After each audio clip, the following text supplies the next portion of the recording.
The webinar will begin shortly. Please remain on the line.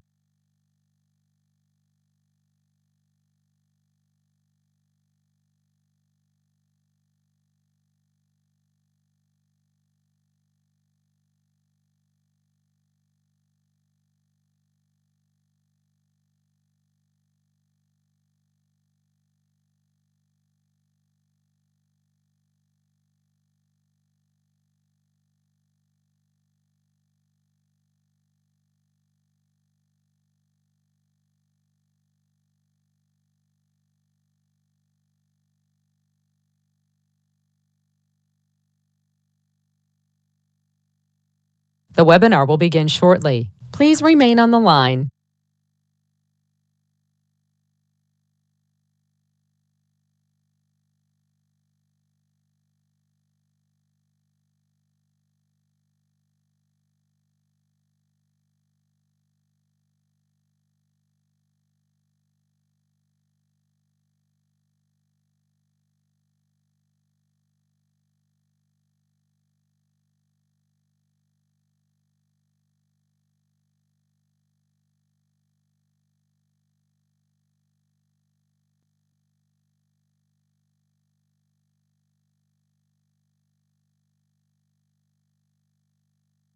The webinar will begin shortly. Please remain on the line.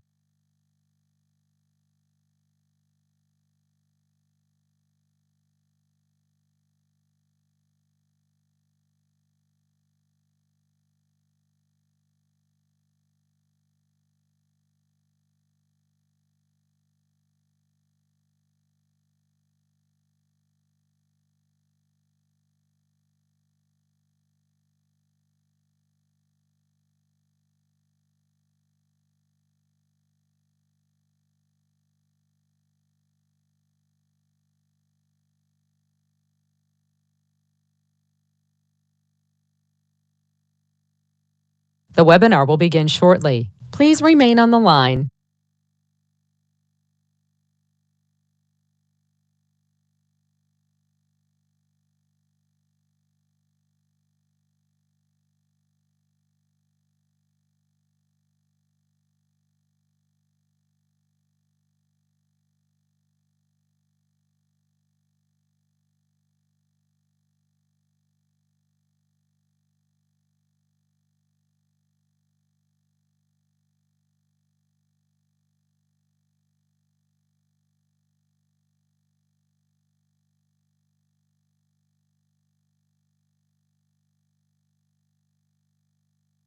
The webinar will begin shortly. Please remain on the line.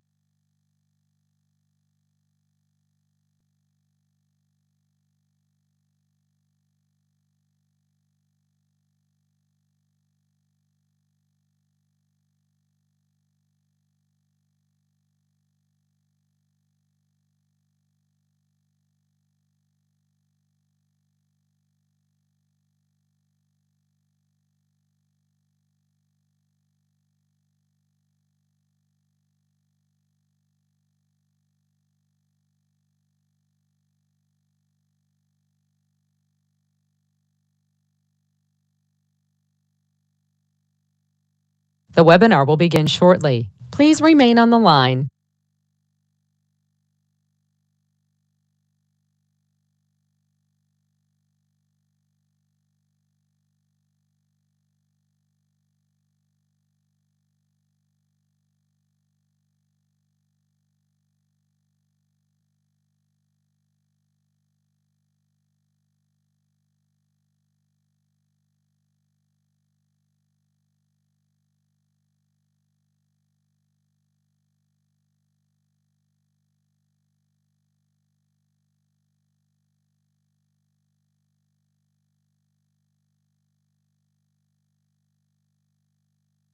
The webinar will begin shortly. Please remain on the line.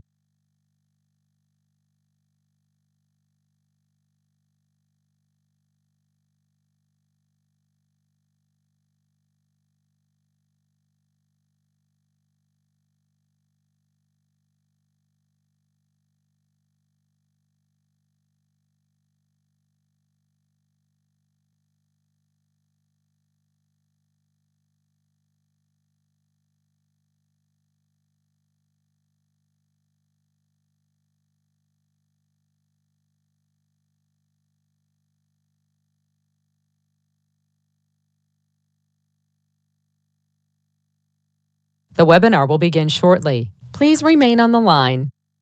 The broadcast is now starting. All attendees are in listen-only mode.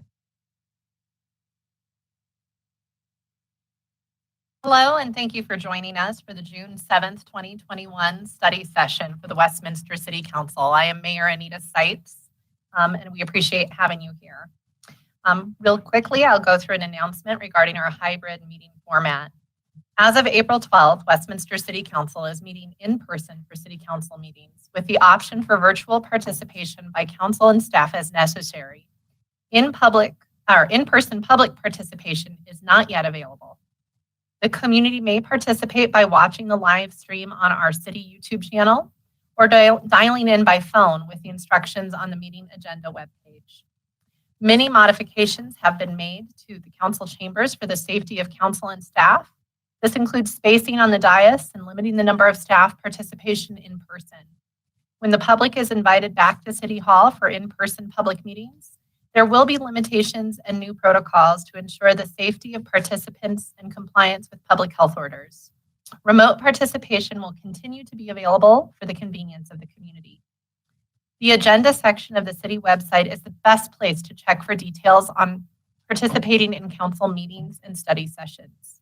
The web address is www.cityofwestminster.us/agendas. Now, I'd like to call our study session to order. I ask City Clerk Parker to please do the roll call. Mayor Pro Tem DeMott. Present. Mayor Seitz. Here. Councilor Seymour. Here. Councilor Scully. Here. Councilor Smith. Present. And Councilor Bowles. Here. Tonight, there has been a request from city staff that we change the order of business of our study session to accommodate an executive session prior to the start of the scheduled study session presentation. I think this is in part due to the fact that we will have a special meeting after our study session that will go on for an indefinite amount of time. I'd ask at this time if there is any member of council that's willing to make a motion to change the order of tonight's agenda. Councilor Scully. Thank you, Madam Mayor. I move to enter into an executive session for consultation with the city attorney and special counsel regarding pending litigation in the city of Westminster versus R. Dean Hahn interests and for purpose of receiving legal advice thereon. Do I need to read the rest of that? No, but are you comfortable with us changing the order of the agenda to address that first? Yes, ma'am. Thank you. And then are you willing to amend your motion to include that? And I move that we also reorder our meeting so we can go into executive session. Wow, I should not have volunteered for this tonight. Not a problem. Thank you. I see we have Councilor Seymour for the second. I'll second that motion. Thank you. We have a motion and a second to allow us to go into executive session prior to our study session material. We will do this by a voice vote. All those in favor of us going into executive session now, please vote by saying aye. Aye. Aye. All opposed, say nay. Hearing none, we will move into executive session. At this time, I will ask City Attorney David Frankel to please read us into the executive session title. Madam Mayor, if I could use a moment just to confer with the city manager on this request, because there was a discussion earlier today about the agenda order, and my recollection was that we actually did have time for the first presentation before the executive session began. So if I could just clarify that there is a desire to If I can have the staff come on and report as to whether or not the folks that are here this evening for the agenda item on the financial report, if they're ready to go first. Hi, this is Finance Director Tammy Hitchens, and we are ready. Thank you. City Attorney Frankel will do that. Thank you, Mr. Tripp. Well, but I'm confused because now we have an independent motion on the table. Do we just need to amend the motion? I don't know that the motion is needed, so perhaps it could be withdrawn. I move to withdraw my motion. My apologies to everyone. Sorry, this was the agenda. Yeah, this is the blooper reel. All right, so there has been a motion, or there has been a withdrawal of the motion in a second. All those in favor of withdrawing the motion, please say aye. Aye. Aye. All those opposed, please say nay. Okay, we will go back to our originally scheduled agenda. Wonderful. So the first item on our study session tonight is a presentation of the 2020 Comprehensive Annual Financial Report and Auditor's Report on results of the annual financial statement audit. City Manager Tripp, please begin. Thank you, Mayor. I'd like to bring forward our Finance Director, Tammy Hitchens, and potentially CFO Dorr, and other members from outside the organization will be making a presentation this evening. Thank you. So, well, good evening. Thanks for having us. This is the annual report on our financial report, and we're going to get going today. And so I want to start off by introducing Marcy Ardan. She is on camera here. She is with BKD. She is a managing partner for our audit, and so she will be providing you some details later on with respect to the management letter. And anyway, wanted to thank BKD for their assistance on the audit this year. Special thanks goes to Sherry Sanchez, who's our accounting manager, who does the yeoman's work on at least getting this audit going and managing it, and then of course the staff that is very involved in that as well. So with that, I'll go ahead and get started. For those of you who've been around, this is going to look very familiar. I think it's helpful for us to be consistent so you can see how things change from year to year. So we'll get going with that. So if we can flip to the next slide, please. So we're going to talk about the different kinds of statements that you're going to see tonight. You're going to see government-wide statements. The government-wide statements focus on the sustainability of the city as an entity. They are presented on a consolidated basis. They are presented on a full accrual basis and eliminate interfund activity so it is not accounted for twice. They also incorporate long-term assets, including infrastructure, and long-term liabilities, including debt. You'll notice that on the slide, it talks about 3 different statements. So if you were to compare our annual report this year compared to last year, you would see that we had fiduciary funds last year. Those were removed this year as there was a change in some of the GASB pronouncements where we were able to remove our fiduciary fund as a fund. It is still in the footnotes. The other types of fund financial statements. Those are governmental funds, which is the general fund, sales and use tax fund, and those are combined starting in 2011. We also have our Parks, Open Space, and Trails Fund, our Capital Projects Fund, Community Development Block Grant and Debt Service, the Westminster Housing Authority, as well as the Westminster Economic Development Authority, the Conservation Trust Fund, which is the lottery funds, and the investigation, recovery, and all of the general improvement district funds. Our enterprise funds this year include the utility fund and the golf course fund, which has been the same for several years now. In addition, this year, though, we have a parking management enterprise fund, and that is new this year. So you'll see a lot of transactions and numbers that are influenced by adding that enterprise fund. And then our internal service funds, we had a slight change this year as well. Our internal service funds include the medical and dental fund, our property and liability insurance fund, our workers' comp fund, general capital outlay replacement fund, and then in 2020, we actually made the fleet maintenance fund more of an internal service fund as opposed to combining it with the general fund. Next slide, please.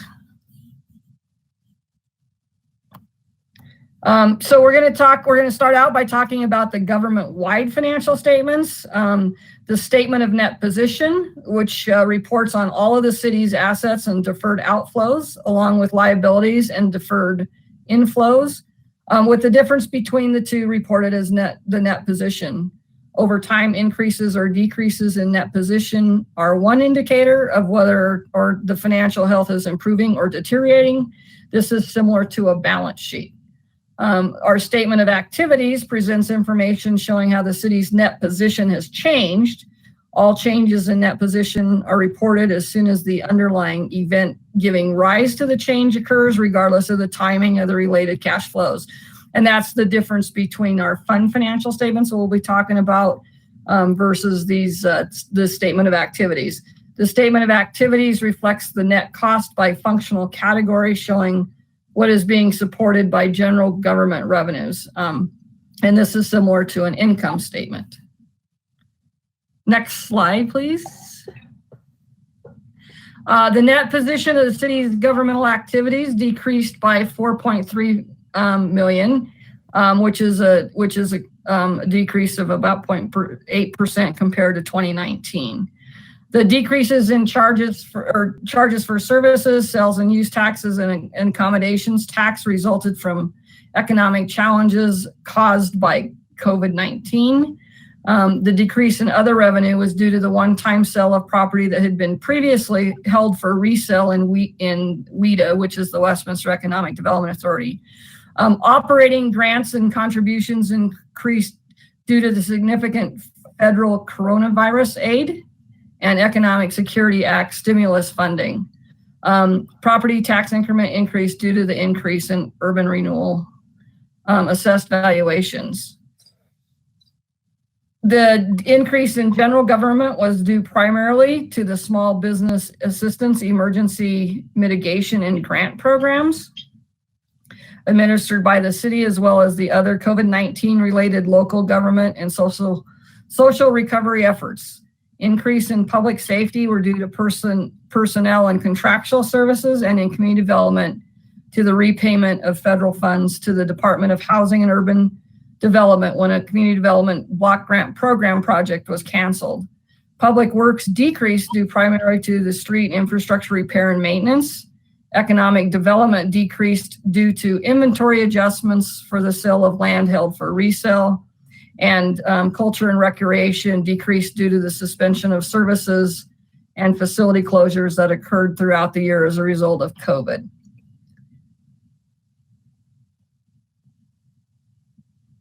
Next slide, please. The net position of the city's business type activities increased 62.2 million, which is an increase of 10.9% over 2019. This was primarily the result of activities in the utility fund, although, as mentioned earlier, we did have the contribution from the General Capital Improvement Fund for the establishment of the Parking Management Fund, which totaled 26.2 million. TAP fees and contributions were 13.6 million. Revenue increased under charges for services by 9.2 million. Our capital grants and contributions actually decreased in business type activities by 5.9 million. Our capital assets increased by 55.6 million.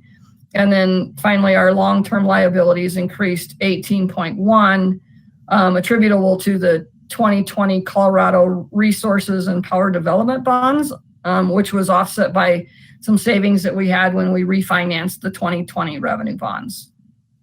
Next slide, please. This is a slide that's depicting our outstanding debt. As you know, the city only issues debt to fund infrastructure and capital improvements.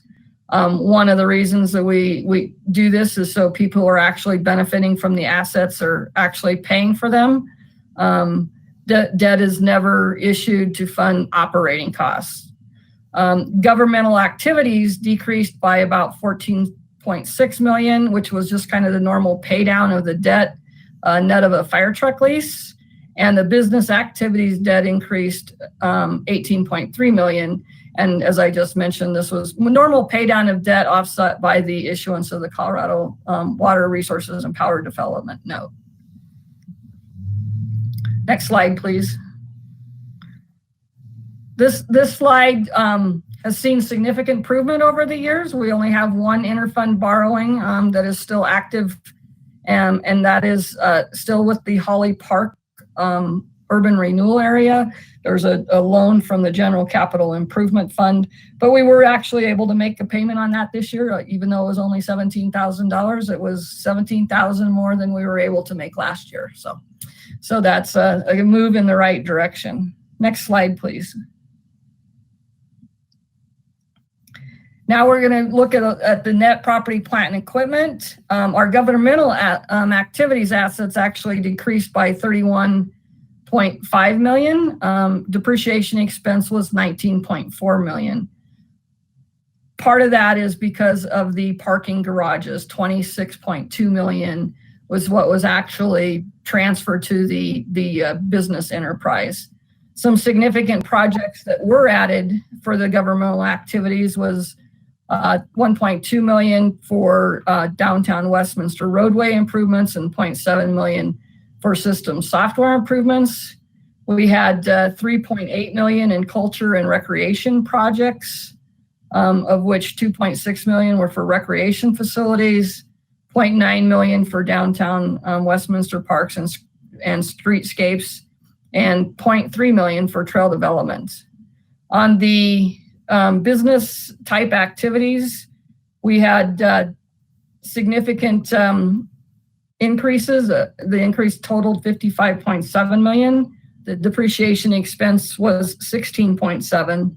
Significant business type activities was $10.2 million spent to further the Water 2025 water treatment facility, $9.2 million for improvements to the high service pump station, $9 million for replacement of residential water meters, $4.3 million for the Big Dry Creek wastewater treatment facility biosolids project, and $2.7 million for the Big Dry Creek interceptor sewer improvements.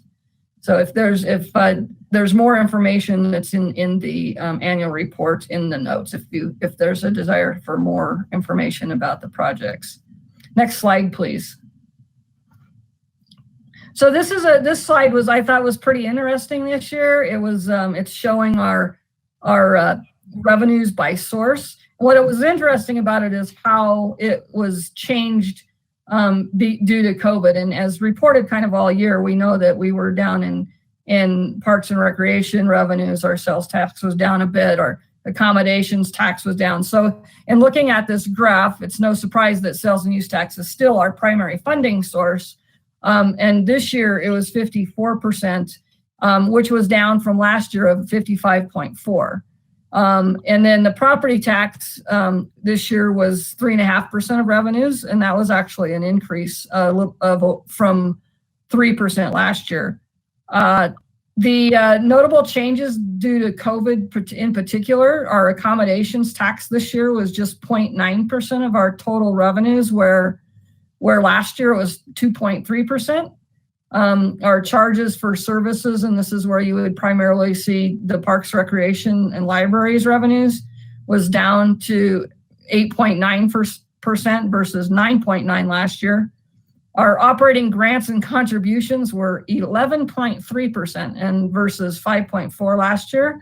And that's where, of course, the CARES funding is showing up. And then finally, a little bit more in the capital grants and contributions as well, with 8% versus 7.3% last year. Next slide, please. Looking at the fund financial statement, so this will get you into the specific funds. A fund is used to maintain control over resources that have been segregated for specific activities or objectives. The main difference between the fund statements and the government-wide statements is that the fund statements focus on spendable resources. Financial information based on spendable resources is useful in evaluating the city's short-term financing requirements. And then as far as the enterprise funds go, they're actually very similar to the fund financial statements. So you don't see a lot of difference in that. Next slide, please. So first, what we're going to look at is the net position of the utility fund. It increased 36.2 million. Operating revenues increased 10.2, and operating in expenses increased 2.1 million. Next slide. The golf course fund. The golf course fund net position increased $500,000 to 16.6 million. The golf course paid down about little over $500,000 in their principal and interest, and they also invested about $114,000 in acquisition and construction of capital assets. Not surprising because it was closed for a while. There was an operating loss of about $327,000, and included in that is depreciation expense of almost $500,000 as well. Next slide, please. This is our net position of our parking management enterprise fund, and this just really reflects the contributions of the garages. So not too awful much excitement there, but nevertheless a new fund. And then next slide, please. Looking at our sales and use tax revenue, we overall it was about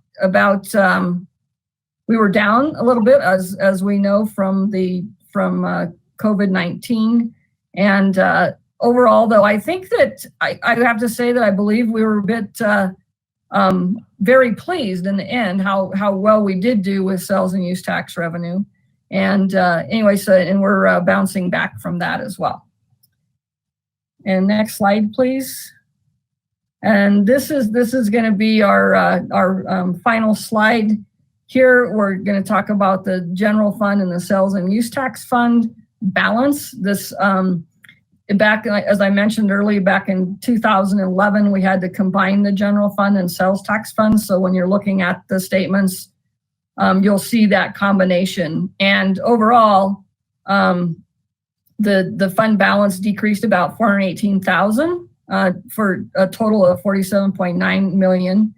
And that includes $16 million of restricted and assigned fund balance, and that part of that is the Tabor Taxpayer Bill of Rights emergency reserve of $6.2 million, which is restricted, and then there's also $8.4 million, which is assigned which is in compliance with the city's reserve fund policy, and an unassigned general fund balance of $5.6 million, sales tax of $15.8 million, and then and in addition, $9.3 million in the stabilization reserve.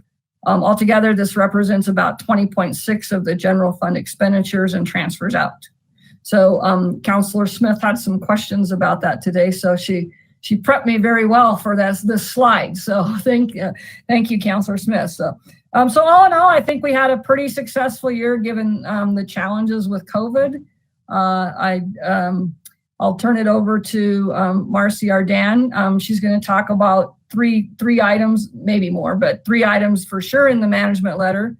One of the items had to do with our sales tax system, and luckily we were able to appropriate funds earlier this year to replace that system. So we're well on our way with that one. We also had a internal control, I guess, suggestion or whatever regarding our accounts payable. That absolutely is not a shock. We literally changed what we did pretty much overnight, going from a paper system to an electronic system. And then most significantly, she'll be discussing a significant deficiency we had in guessing or estimating what our property and liability liability was, and we did not get that right. The reason I believe it's a significant deficiency is this is the second year in a row. We did it differently. We still came out with the wrong answer, and we're going to try something again next year. So anyway, with that, I'll turn it over to Marcy. Thank you, Tammy. So before I begin, I just wanted to tell you guys, we did the audit 100% remotely this year. And so I did really want to thank Tammy and Sherry and their team because the audit went very smoothly. We completed it in the same time frame as if we would have been in person. So that is a kudos to management. I was going to cover a few things in the agenda packet, and I'll reference the agenda packet pages throughout my presentation here tonight, just so you guys have references to where I'm getting my information. The first thing I wanted to call your attention to is our opinion. In our opinions, we did issue unmodified opinions on the financial statements. So that means they appear materially stated as of 12/31/2020, and that is on PDF page 23 or page 21 of 225. And then within the financial document, we also issue compliance reports for the audit of the federal programs, and those begin on PDF page 189. We have an internal control over financial reporting, which references the significant deficiency that Tammy just talked to you about. We also have our report on compliance for our major program for the federal testing this year. We looked at the coronavirus relief funds, and we had no findings over those expenditures or for compliance of those expenditures. And then you'll see the schedule of findings and question costs. And that's really what I like to call a one-stop shop to see your audit results. And that's on page 191 of 225 or PDF page 193. So that will just be your audit in a snapshot of our results for this year. The other thing that I want to go through is our communication to those charged with governance, and that starts on page 200 of 225. And this is our standard communication letter of items we're required to communicate to you as part of the audit. Items with nothing to report will state that there are no matters reportable. But I did want to highlight a few things within that letter as part of the audit results. The first page of that letter on PDF page 202 really just describes the standards we follow in completing the audit. On page 2 of that letter, in the middle of the page, management judgment and accounting estimates. When the financial statements are compiled, there are certain things that are required to be estimated. And this lists out all the estimates that we believe are significant, and these are the estimates that we look at in detail. So the OPEB, the other liability for other post-employment benefits, the net pension liability or assets, the liability for insurance claims incurred but not reported, and this is the item that we had a significant deficiency related to, the valuation of investments, the allowance for doubtful accounts, the useful lives of capital assets, the unbilled utility revenues, and then the compensated absences accrual. So those are the key estimates. We do look at those and make sure they're reasonable. The other thing to point out on that page is there are certain financial statement disclosures to call your attention to. One is the revenue recognition and the differences that Tammy described in her report. And then the implementation of new accounting standards, subsequent events that happened after year end, and then the change in the fund type of the fleet fund was a significant footnote this year. On page 3 of our letter, audit adjustments, we did propose an audit adjustment for the IBNR liability. That was a $1.4 million adjustment. And then we also proposed an entry to make sure the fleet's beginning balance was accrued in the internal service funds or was included. There's also what we would call proposed audit adjustments that do not get recorded, and they're not recorded because we deem them to be immaterial, and they would not mislead the users of the financial statements. You'll find those on page 209 of 225 or PDF page 210. And the majority of these relate to items we found in last year's audit to show what the reversing effect would be for the correction in this year's. financial statements, and then we had two new ones, one related to an error in the calculation of accrued interest, and the other related to invoices under 25,000 not accrued back to 2020. And this is really an estimate or a judgment on our part. Management chooses or sets a threshold at a certain point in time. And so this would just be the potential aggregation risk of items not accrued, and it's not material.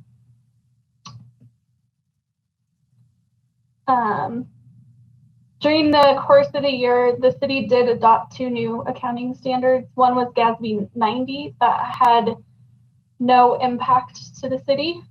The other was GASB 97, and as Tammy previously reported to you, this allowed you to remove the fiduciary fund financials from the annual financial report. On page 4 of our letter, we had no disagreements with management. Throughout the process, we did discuss the IBNR estimation process, as well as the impact of the new standards. And before I go into the internal control deficiencies, let me pause for that step and make sure there are no questions that I can answer through that information. Thank you so much, Ms. Harden. It appears we have a little bit of an echo in the room. I would just ask if any of my colleagues have questions for Ms. Arden, and I'd keep them at this point for her portion of the presentation. Go back to the portion that Hitchens gave at the end of the presentation. Are there any questions so far in regards to the audit report? Okay, please continue. Okay.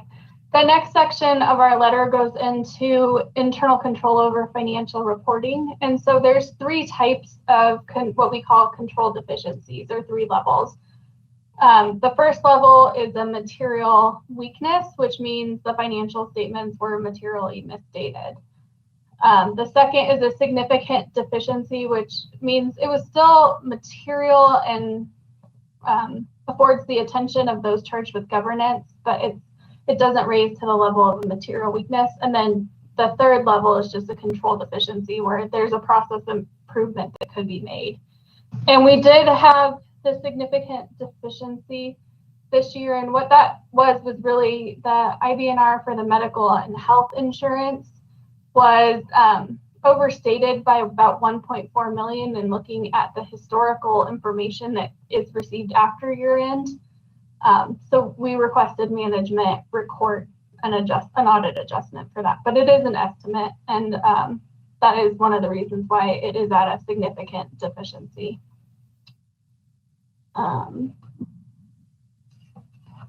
And then we did, as Tammy mentioned, we had two deficiencies, one in accounts payable, and that was due to the with COVID having to move from a very manual process to an electronic process. Some of the procedures that had been in place weren't you could not always tell that they were documented or followed. So just making sure that those processes and controls are improved so they can function in any environment. And I would say this is not an issue that is uncommon. Lots of entities that had to transition quick. This is one of the areas that had a lot of challenges. And then the IT system, as Tammy mentioned, the one system is at the end of life, and so it's hard to support it. So if anything were to occur, it just opens the city up to more vulnerabilities. And then the last part of our letter just talks about accounting pronouncements that are coming down the pike in the next several years. As you can see, GASB is extremely busy, and there's a lot to look at in the next 3 years. So with that, that concludes my part of the presentation. Thank you so much, Ms. Arden, and appreciate this is multiple times, years in a row that we've had you present, and appreciate your work on this. I want to see if any of my colleagues have questions either for Tammy Hitchens or for Ms. Arden.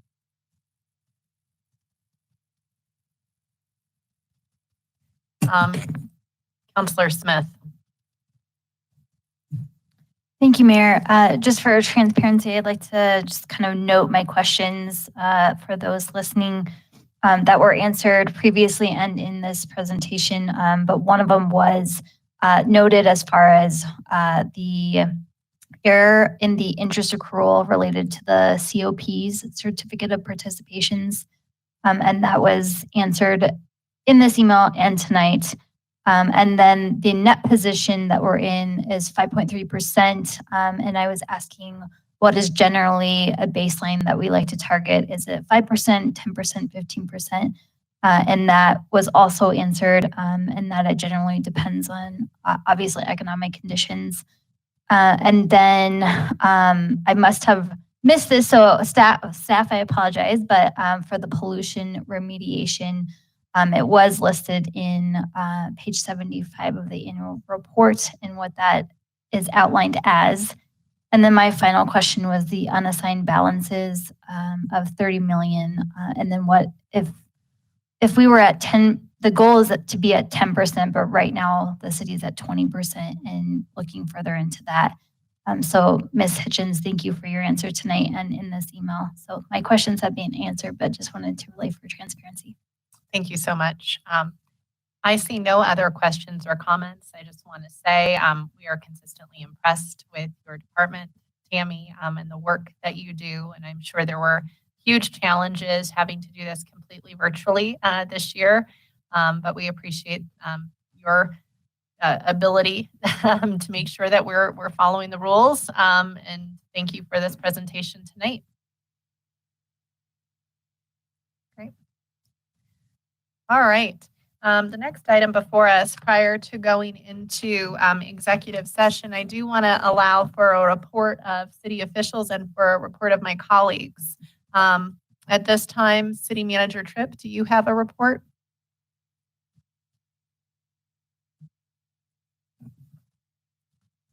Yes, thank you, Mayor Atchison. Excuse me. Hopefully that'll be the last time I do that. Not a problem. We look a little different. Yeah.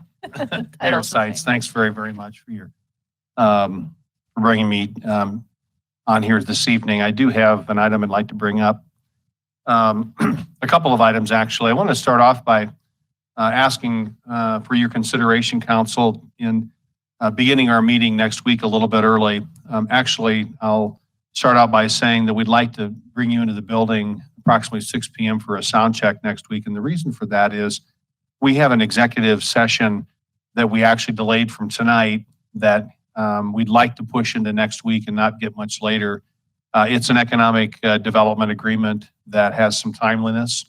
It's an important one. And if it's possible for you to make a sound check prior to a 6:30 start tomorrow evening, or next Monday evening, I should say, we'd appreciate that very much.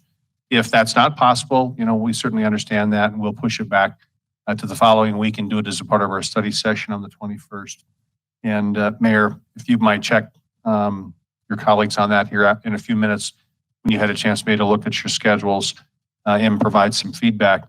I'd like to do a few things this evening, and we have had many staff changes. And I just want to say in a general sense, this has been reported to you by our Human Resources Director and many department directors. There's a lot of staff movement through the Front Range. There have been some retirements. We've lost some very high quality people to other jobs. It's a very competitive environment right now. On the other hand, we're going to be announcing here in the next several weeks, filling some positions that were also very competitive. And we had a very, very good pool of applicants. We really don't, outside of some specific jobs such as police and in utilities, which are very competitive right now. We've been very fortunate to have some high quality candidates come to us. I'd like to, first of all, let you know that one of those serving as a temporary interim director and announced to the public also that Lance Johnson has agreed to step forward and serve as our interim Parks, Recreation, Libraries director with the absence of Jason Gank. I'm pretty sure Jason's listening to this tonight. One last shout out to Jason. He was actually ribbing some of us about being at this meeting tonight, so that's why I know that he may be in fact listening to it. But Jason was a stalwart director, but Lance Johnson, he did a lot to promote Lance in his position as a division manager, and Lance is very prepared to fill this role. We are going through a national recruitment for the position. It's a highly competitive and attractive job. We have good internal candidates, but we're gonna take a really broad look at that.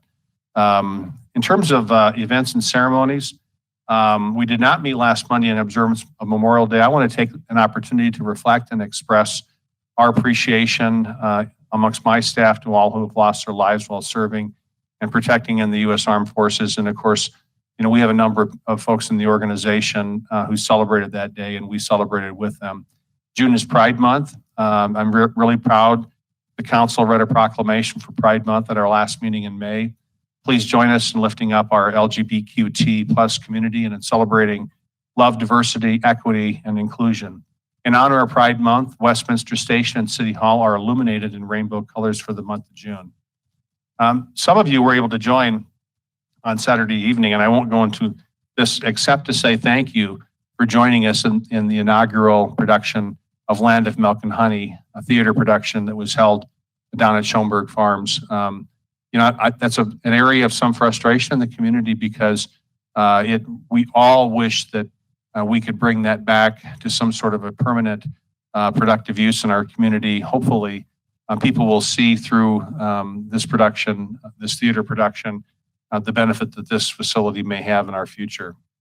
We'd like to thank the Westminster Historical Society for their preservation of historical artifacts that have been part of this. That's very much appreciated, and it added to the richness of the performance.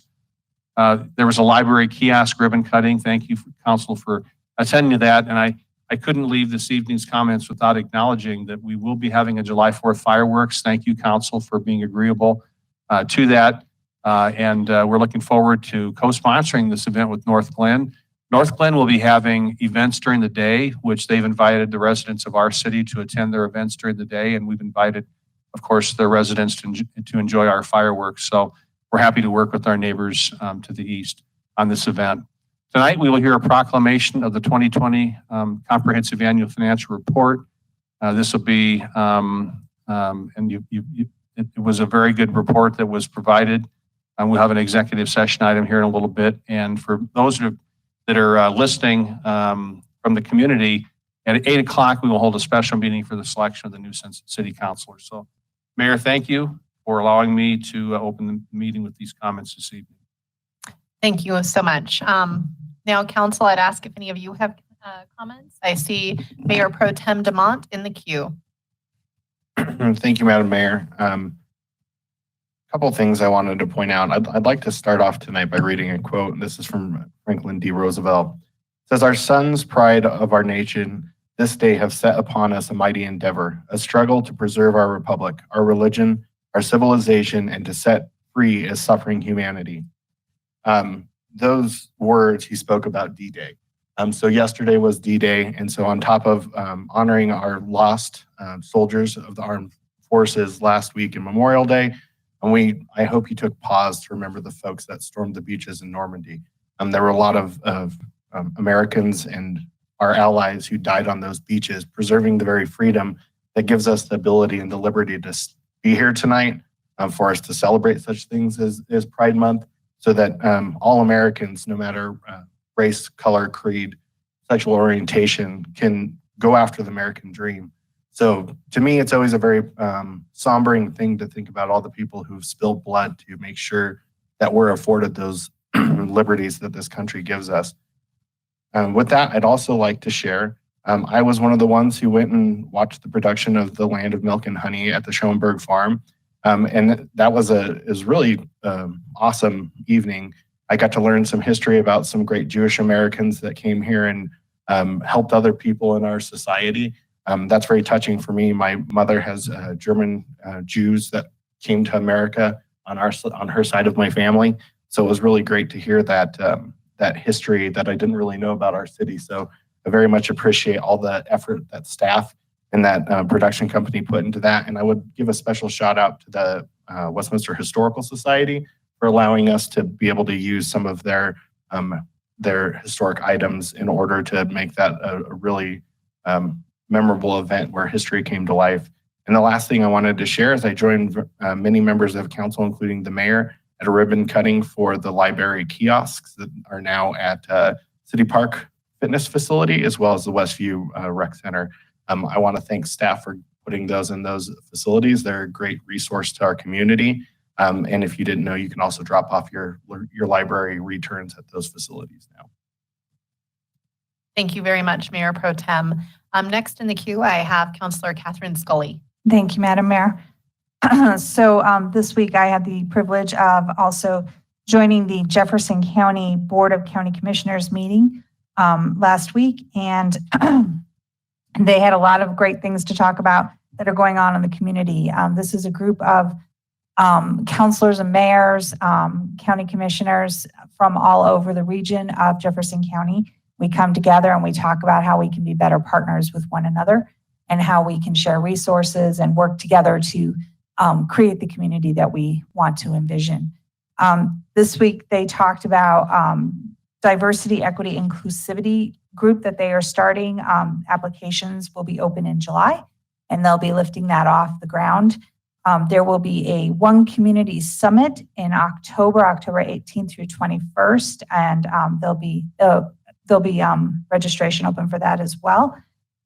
And they talked about a community task force and the community voice, and sharing this out as we lift these projects. They talked about COVID recovery. They had a lot to say about COVID recovery, and I'm not going to go into all of it, but if you get on their website, you can see all the cases, the hospitalizations, the deaths for the county, the state, the nation, and then they also compare that to the flu so that we can see the differences between the flu and COVID. And one thing that I appreciated that they talked about was the emergency acute response, recovery response, and the endemic disease response. And we are just finishing up the emergency acute response and moving into recovery response. And then we'll start to figure out, I like their words, how we live with this disease. Because the reality is COVID isn't going away. It's just going to take a different role in our experiences like the flu did many years ago. So we will continue with vaccination efforts, and we will continue to have people social distance and practice good health procedures.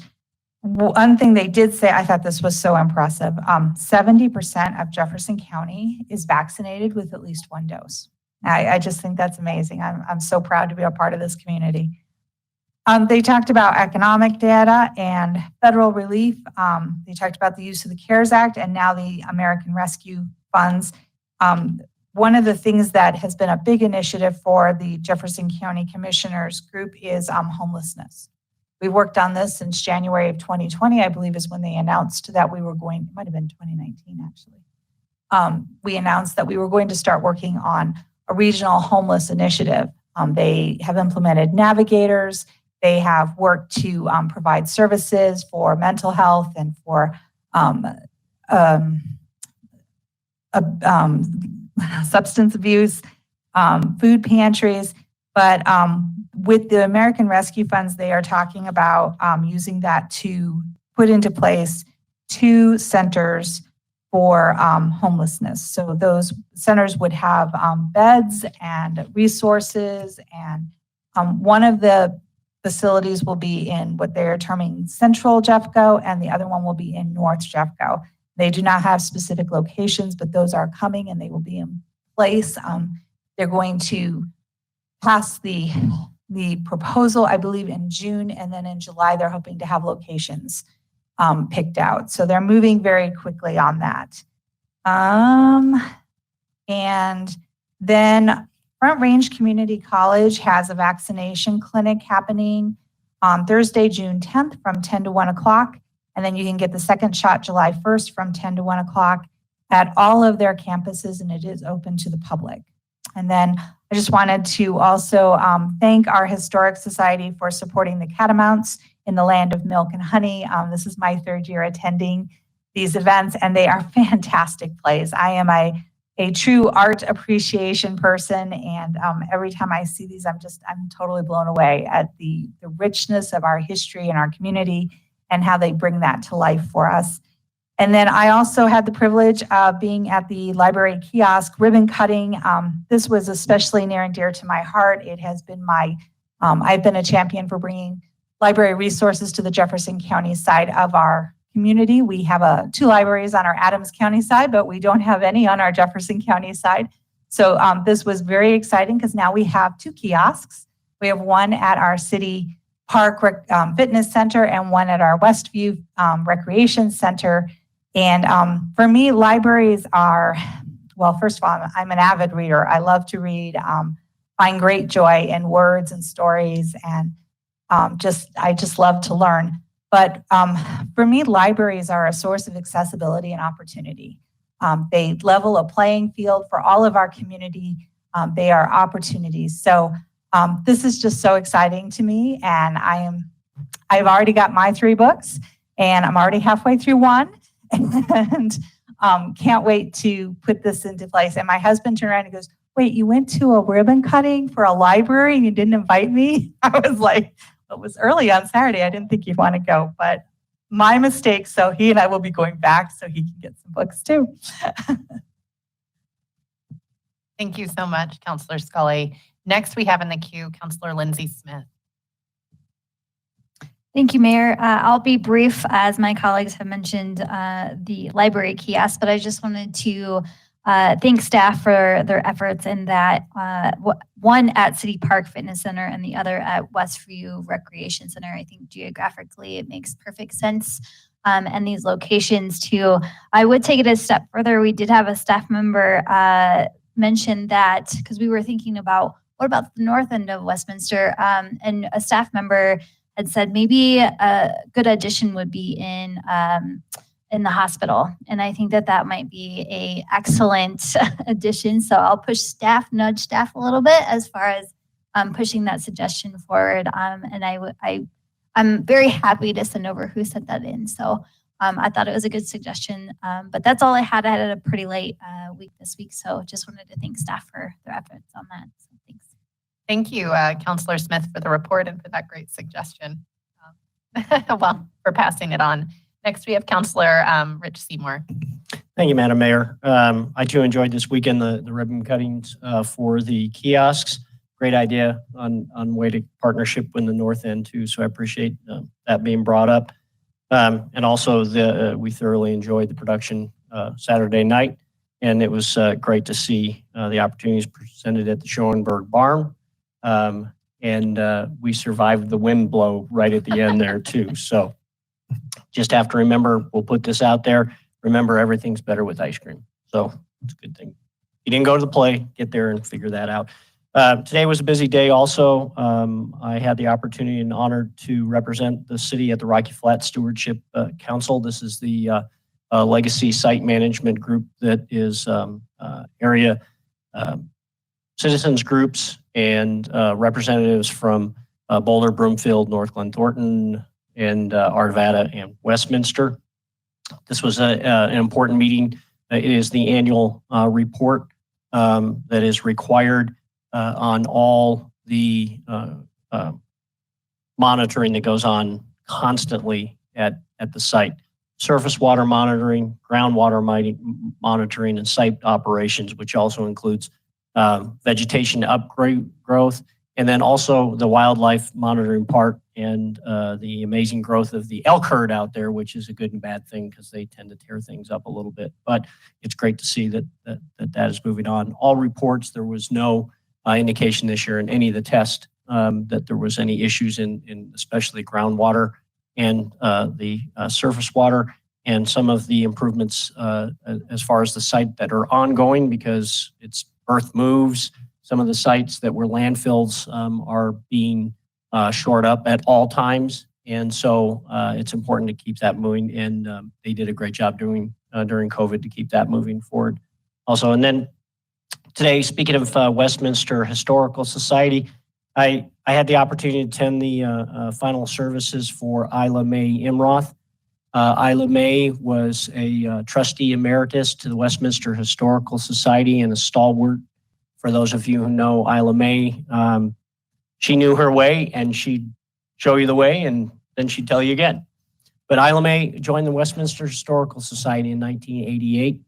For any of those who have joined tours of the Bowles House on Saturdays, that was Isla Mae. And she's an amazing lady. And she was also one of the most enjoyable characters at the annual Westminster Historical Society baseball game, that she would chant and march with her signs for women's suffrage in Colorado. And so quite a lady. Because of COVID, this was the first opportunity, and she will be missed. Thank you. Thank you very much, Councillor Seymour, for that report. And thank you to all of my colleagues for your report and all your work throughout the weeks. I do think I'm going to, in deference to time, because we have an executive session item that we need to get to in about 30 minutes now, because we have a published time for our special council meeting to start. I will just let you know briefly that I also went to the Jefferson County BCC and municipalities meetings, and I'm also excited about the homelessness, the maybe once in a generation opportunity to have some stable housing additions to deal with our homelessness issues in Jefferson County. I also had the Metro Mayor's Caucus, and that was great. We had an overview on federal and state stimulus, and we also talked about homelessness and the Built for Zero. So I would recommend all of my colleagues to also sign the pledge if they have not done so, if they feel comfortable signing the pledge. On Friday, I had the CC4CA annual treat. That's Colorado Communities for Climate Action. We approved our policy agenda for the upcoming year. I want to say thank you to Councillor Smith for her work on the front end, crafting that document with that team. And then I have two questions for council. As most of us know, there is redistricting going on after the census. Colorado will be getting a new congressional district. I think that there is a benefit, and we get additional attention by having one Congress representative for the entire city, not having it split. So we maybe get a fraction of attention, but having the whole city. And so I was wondering if we would like to chime in on the process with a letter asking us to remain whole. I think we've seen we have some difficulty sometimes being split in multiple directions. I think this would add some assistance at the federal government. So just want all of you to consider it. If you're comfortable, perhaps we could ask staff to write a letter. But just wanted to get your thoughts on that. And then finally, City Manager Tripp asked us if we had availability next week at 6 o'clock to meet early for a pre-executive session. And I'm going to start with Councillor Scully to see if that works with your schedule. Yes, ma'am, that does. Councillor Smith, are you available? I am, and I just wanted to get a deadline as far as when you need an answer from council on your thoughts. Oh, in regards to redistricting? Yeah. I'm not very familiar with the process and when they're accepting feedback, but I would think before the end of the month. Okay, so we have some time to think about it. We have some time. Okay, correct. Thank you. Mayor Pro Tem DeMont? I can be here. Okay. And Councillor Seymour? Yes. Okay. And Councillor Voles? Yes, that works with my schedule. Okay, Thanks. wonderful. You have your direction. Thanks very, very much. Absolutely. Now, we have been asked to have an executive session for consultation with the city attorney and special counsel regarding pending litigation in City of Westminster versus R. Dean Hahn interests, and for the purpose of receiving legal advice thereon pursuant to Westminster Municipal Code 1-11-3, Section C2 and 3, and CRS 24-6-402, Sections 4B and E and I. Can we have, I don't believe we need, since I just read it, to have City Attorney Frankel read can I just go straight to a motion now? Yes, Madam Mayor, I believe you can, with the purpose of the executive session having now been read into the record. All right. Is there a motion from my colleagues to go into this executive session? Councillor Scully. Thank you, Madam Mayor. I move that we go into executive session for what you read. Okay, great. Is there a second? Councillor Voles. I second the motion. Great. There has been a motion and a second. This is This is not a roll call vote. This is just a voice vote. All those in favor, please say aye. Aye. Aye. All those opposed, please say nay. Okay. We are going to adjourn from this portion and go into executive session. We will be back at 8 o'clock promptly to start our special meeting. Thank you so much.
session that preceded this.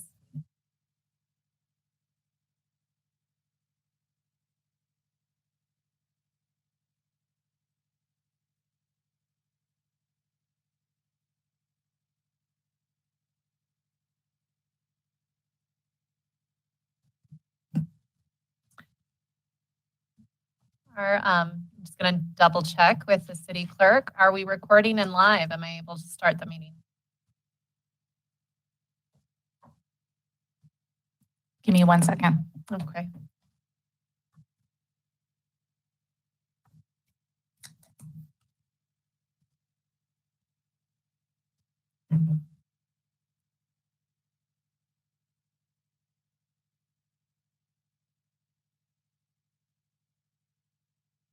All right, we're good. Thank you so much. I do hear a little echo. Does anyone else hear that?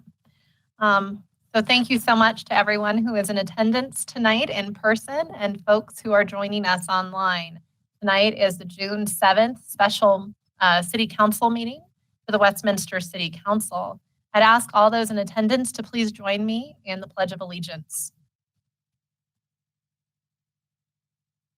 I pledge allegiance to the flag of the United States of America and to the republic for which it stands, one nation, under God, indivisible, with liberty and justice for all.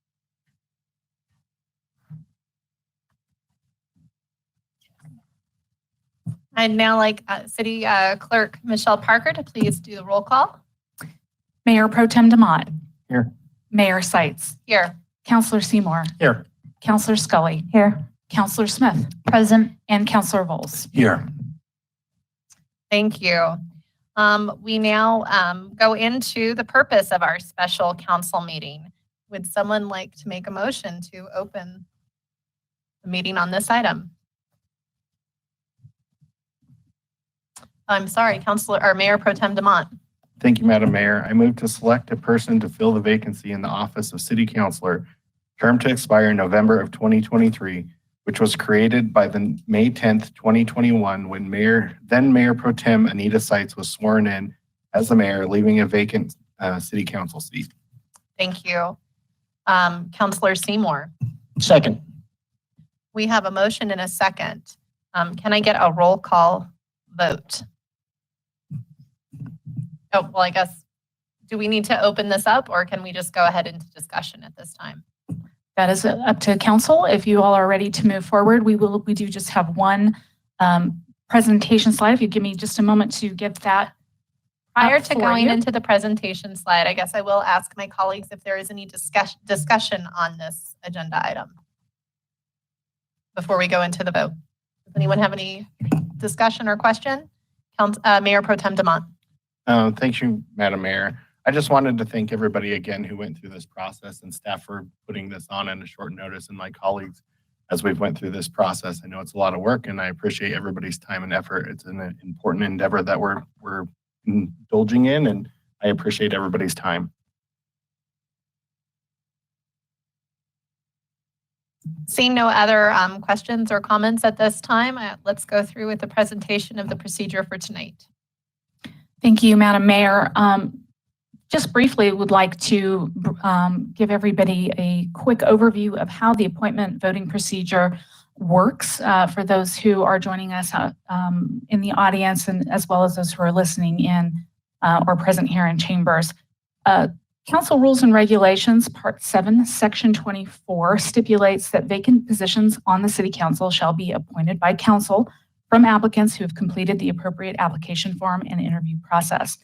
Appointments shall be made by roll call vote. A majority vote is necessary to finalize an appointment. If no single applicant obtains a majority vote after the first roll call, all persons receiving no votes will be removed from consideration. This process will be repeated after each vote until a majority vote is received by one applicant. After 5 roll call votes with no one person appointed, the council will consider all candidates again and begin the process of elimination of candidate names after every 5 votes. So if you are ready, we can begin with round 1. And again, this is a roll call vote, so we will begin in the normal way that we do, which is to roll alphabetically by council member. So we will start with with Mayor Pro Tem Demott. Just so I'm clear, so we're just reading the vote the person that we would like to vote for, correct? That is correct. Okay. My vote will go with Larry Dean Valenti. Mayor Seitz. My vote will go with Obi Izadi. Counselor Seymour. Excuse me, Larry Dean Valenti. Counselor Scully. My vote will go with Obi Izadi. Counselor Smith. My vote will go with Larry Dean Valenti. And Counselor Bowles. My vote will go with Obi Izadi. All right, no one member has received a majority. The final vote is 3 votes for Obi Izadi and 3 votes for Larry Dean Valenti. Give us 1 moment. Staff will prepare a ballot for round 2.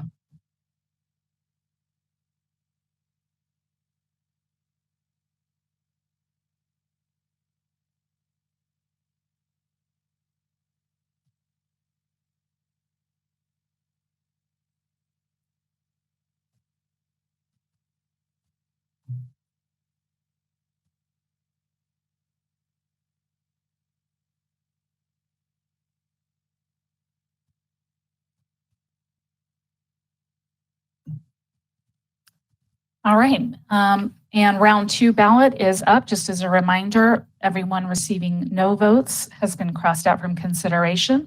This time there are 2 candidates on the round 2 ballot, and we will begin with Mayor Seitz. Obi Izadi. Counselor Seymour.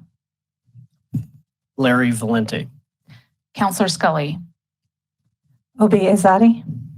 Counselor Smith. Larry Valenti. Counselor Bowles. Obi Izadi. And Mayor Pro Tem Demott. Larry Valenti. All right, and round 2 yields the same result of 3 votes for Obi Izadi and 3 votes for Larry Dean Valenti. And staff will prepare another ballot for round 3.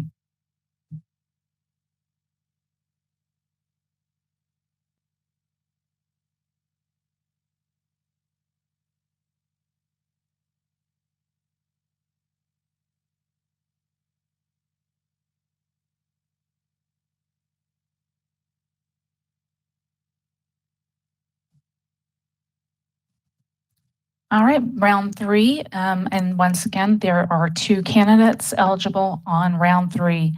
And we will begin with Counselor Seymour. Larry Dean Valenti. Counselor Scully. Obi Izadi. Counselor Smith. Larry Valenti. Counselor Bowles. Obi Izadi. Mayor Pro Tem Demott. Larry Valenti. And Mayor Seitz. Obi Izadi. Okay, and round 3 yields 3 votes for Obi Izadi and 3 votes for Larry Dean Valenti, with no candidate receiving a majority. If you'll hang on while staff prepares a ballot for round 4.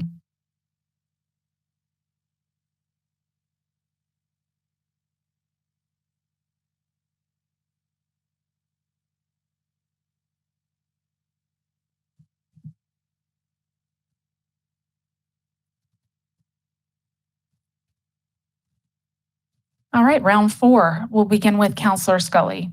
Obi Izadi. Counselor Smith. Larry Valenti. Counselor Bowles. Obi Izadi. Mayor Pro Tem Dave Demott. Larry Valenti.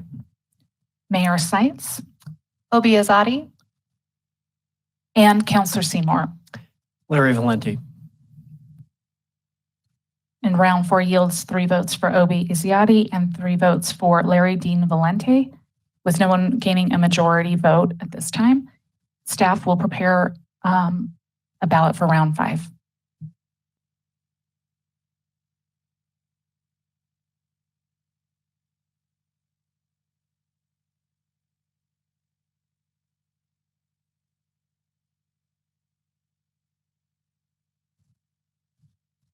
All right, the ballot for round 5 is now displayed, and we will begin roll call with Counselor Smith. Larry Valenti. Counselor Bowles, Obiazati. Mayor Pro Tem Demott, Larry Valeni. Mayor Sites, Obiazati. Counselor Scully. I'm sorry, Counselor Seymour, excuse me. Larry Valenti. Counselor Scully. Obiazati. And round 5 yields the same result. At this time, having had 5 rounds completed, all names will now be placed back on the ballot for round 6.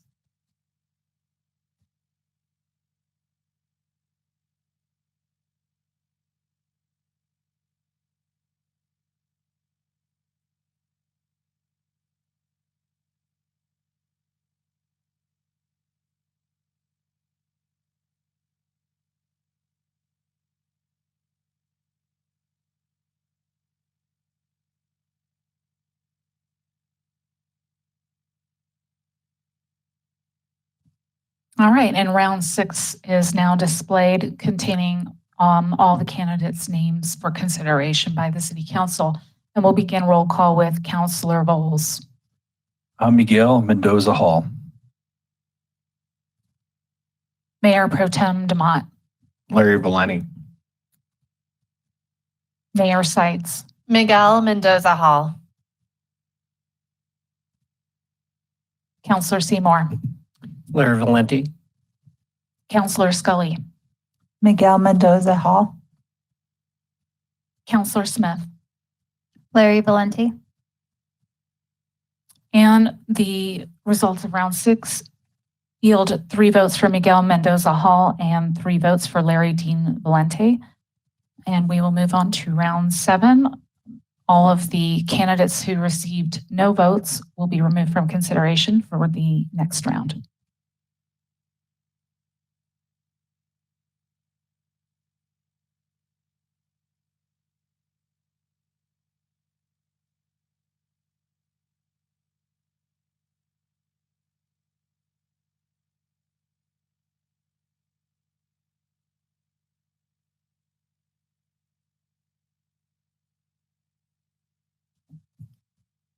All right, in round 7, we will begin the roll call with Mayor Pro Tem Demott, Larry Dean Valeni. Mayor Sites, Miguel Mendoza Hall. Counselor Seymour, Larry Valenti. Counselor Scully, Miguel Mendoza Hall. Counselor Smith, Larry Valenti. and Counselor Bowles. Miguel Mendoza Hall. Round 7 yields 3 votes for Miguel Mendoza Hall and 3 votes for Larry Dean Valenti. As we move into round 8, staff will prepare the next ballot.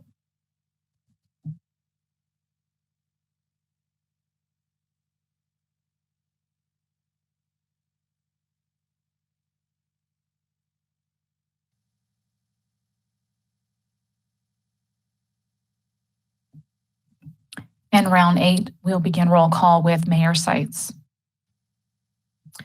Miguel Mendoza Hall. Counselor Seymour, Larry Valenti. Counselor Scully, Miguel Mendoza Hall. Counselor Smith, Larry Valenti. Counselor Bowles, Miguel Mendoza Hall. and Mayor Pro Tem Demott. Larry Valeni. And round 8 yields 3 votes for Miguel Mendoza Hall and 3 votes for Larry Dean Valenti. And at this time, we'll prepare a ballot for round 9.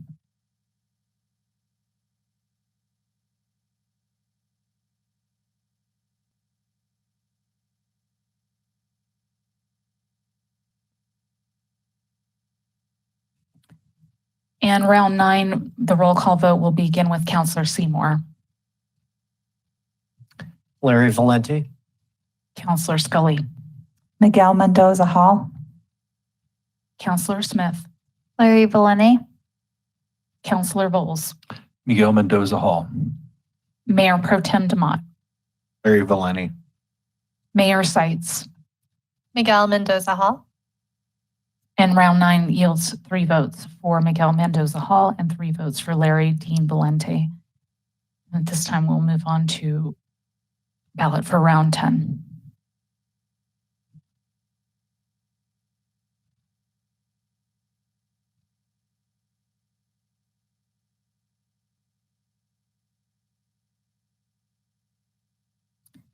And round 10, the roll call will begin with Counselor Scully, Miguel Mendoza Hall. Counselor Smith, Larry Valente, Counselor Bowles, Miguel Mendoza Hall.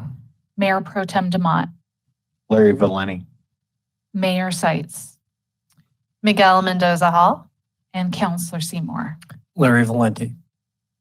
And round 10 yields the same result with 3 votes for Miguel Mendoza Hall and 3 votes for Larry Dean Valente. Moving into round 11, all the names of finalists will be open for consideration of council.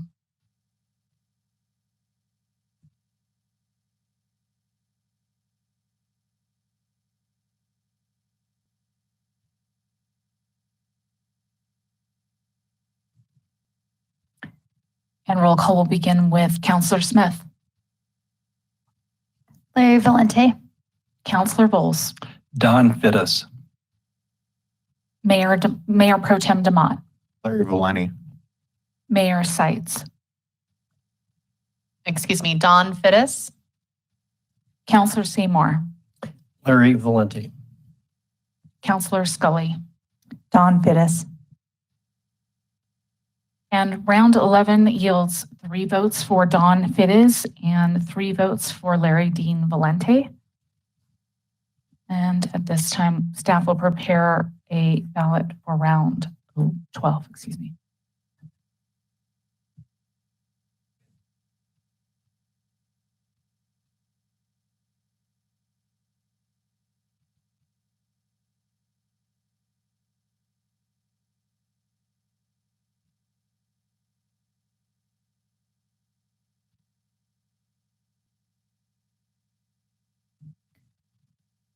And the roll call for round 12 will begin with Counselor Bowles, Don Fittis. Mayor Pro Tem DeMott, Larry Valeni. Mayor Seitz, Don Fittis. Counselor Seymour, Larry Valente. Counselor Scully, Don Fittis. and Counselor Smith. Larry Valente, And round 12 yields 3 votes for Don Fittis and 3 votes for Larry Dean Valente. It's time we'll prepare a ballot for round 13.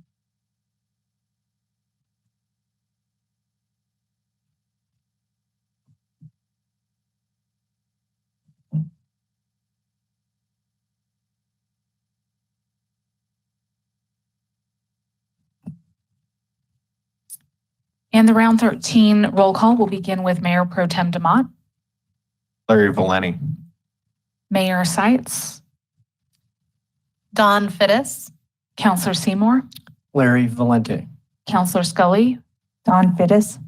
Counselor Smith, Larry Valente, and Counselor Bowles. Don Fittis. And the vote for round 13 yields the same result with 3 votes for Don Fittis and 3 votes for Larry Dean Valente. And at this time, we will prepare ballot for round 14.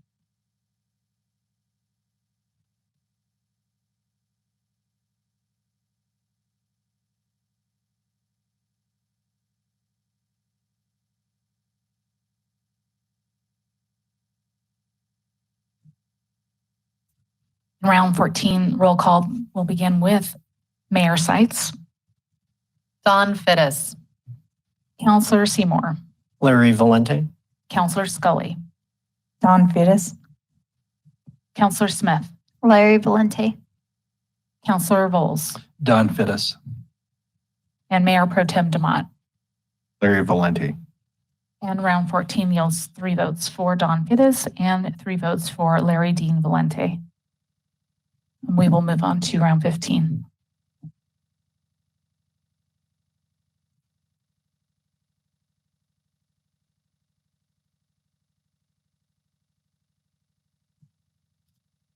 Round 15 will begin with Counselor Seymour, Larry Valente. Counselor Scully, Don Fittis. Counselor Smith, Larry Valente, Counselor Bowles, Don Fittis. Mayor Pro Tem DeMott, Larry Valenti. and Mayor Seitz. Don Fittis. In round 15 yields 3 votes for Don Fittis and 3 votes for Larry Dean Valente.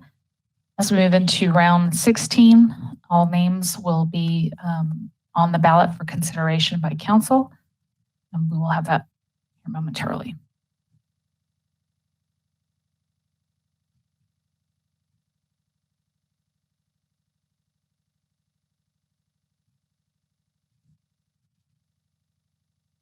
And round 16, Counselor Scully, Michael Tilka.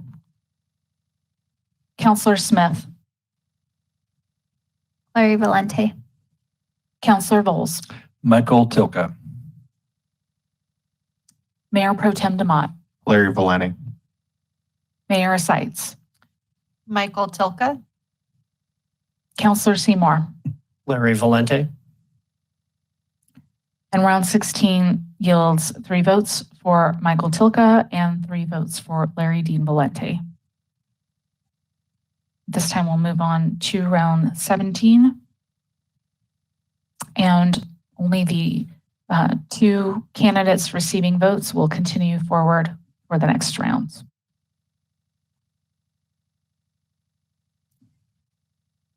In round 17, we'll begin with Counselor Smith,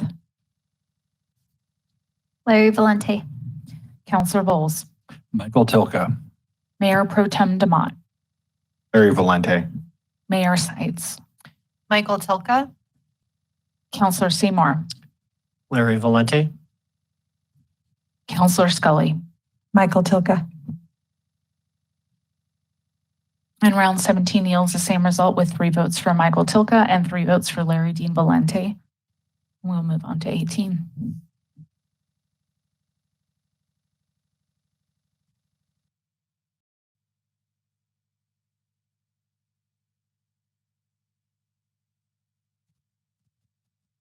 Round 18, we'll begin roll call with Counselor Bowles, Michael Tilka.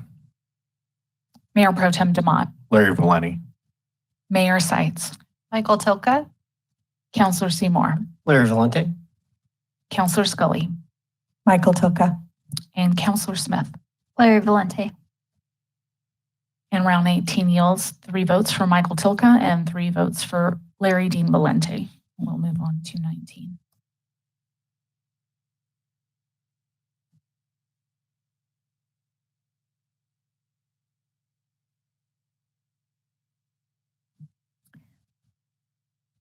And round 19, Mayor Pro Tem DeMott, Larry Valeni. Mayor Seitz, Michael Tilka, Counselor Seymour, Larry Valente. Counselor Scully, Michael Tilka. Counselor Smith, Larry Valente. and Counselor Bowles. Michael Tilka. And round 19 yields 3 votes for Michael Tilka, 3 votes for Larry Dean Valente. And we'll move on to round 20.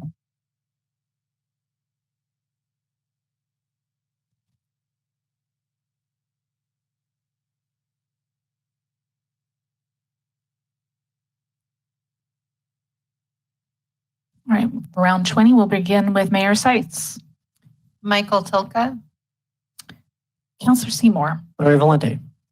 Counselor Scully, Michael Tilka.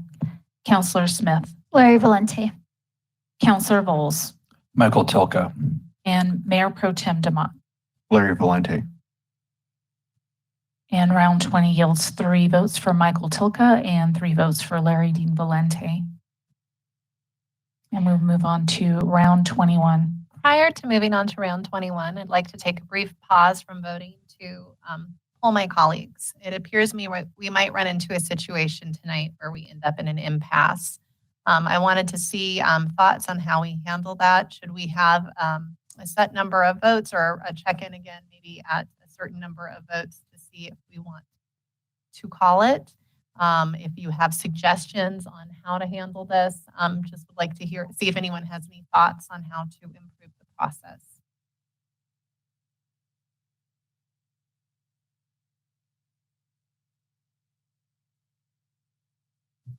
I had come up with the idea of perhaps doing a form of ranked choice voting. So to amend the process where everyone could say perhaps who their top 3 candidates are and keep those folks in the queue for each time. But to amend any of our process, we would need to have unanimous consent of everyone up here. So just throwing that out, if that might be something we enjoy. I do see Councilor Seymour has his light. Thank you, Madam Mayor. Just thinking as far as the process itself and the fairness to everyone involved, that I would think it would be reasonable for us to find a number of rounds to cap. We can come to that number. Just looking at the numbers here.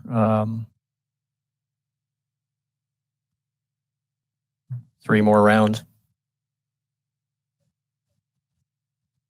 You're saying 15 more votes total, 3 more rounds, and you would like us to have a conversation and see if we feel we might be at it. We can start at that point. Okay. I would say there are some very adorable members of the audience tonight that I feel may have a bedtime that I don't want to interfere with. So we'll recheck in after 3 more rounds or 15 more votes to see where we're at. Councilor Voles. Madam Mayor, thank you. Can you explain a little more about your concept of ranked choice voting? That may be a way to break the deadlock. Can you maybe talk a little more about that? Because I would be interested in that if that's something we can agree to. I know it would be a unanimous vote, but maybe. The concept behind it is to get us maybe out of a positional situation with just one candidate and talk about who we think the top 3 or even 4 candidates are and see if there's overlap and keep them in the queue and continue to vote. I don't know. I think there seems to be some coalescing around one candidate. And so that may not be an option here. And again, this is a very important decision. The person who will get this appointment will serve our city for 2.5 years, making policy and budget decisions. But before we move forward, I would want to make sure every member of this body was completely comfortable with the process that we have. And so I do not mean to insert or try to push a change in the process, but ultimately, our charter asks us to make this appointment within 30 days. There's a lot of governing that needs to happen between now and November. I'm just trying to figure out a way that we can have someone. We had a lot of wonderful applicants who have offered their time and talent to the city and wondering if we could get there.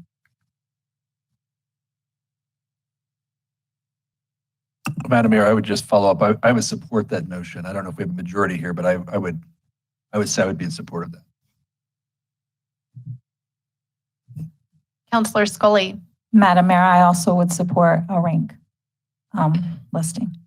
Thank you. Councilor Seymour. Madam Mayor, thank you for bringing up your thoughts. Appreciate that. I think that's a discussion that we possibly should have had a couple weeks ago, and I'd like to stick with the rules as we had presented and voted on. Absolutely. Just for a point of clarification in history, we have as a body of council in past appointments changed our rules on the fly. So it's not completely out of the ordinary, but as I stated, want to make sure everyone's comfortable with the process. And if that is not the case, we'll continue with the process we started with. Councilor Smith. Thank you, Madam Mayor. I too would like to stick with the process. I think that's part of the reason why, for transparency reasons, why we discussed it at a council meeting prior to understanding the rules for all involved. And that's keeping with the process as far as this appointment. So I would thank you for your thoughts as far as the rank choice, but I'd like to continue the way we are. That is fine. With that being said, City Clerk Parker, would you please continue? All right, round 21, we will begin with Councilor Seymour. Larry Valente. Councilor Scully. Obi Azadi. Councilor Smith. Larry Valente. Councilor Voles. Obi Azadi. Mayor Pro Tem Demott. Larry Valente. And Mayor Seitz. Obi Azadi. And round 21 yields 3 votes for Obi Izziati and 3 votes for Larry Dean Valente. And at this time, we'll move on to round 22 with those 2 candidates receiving 3 votes apiece moving forward.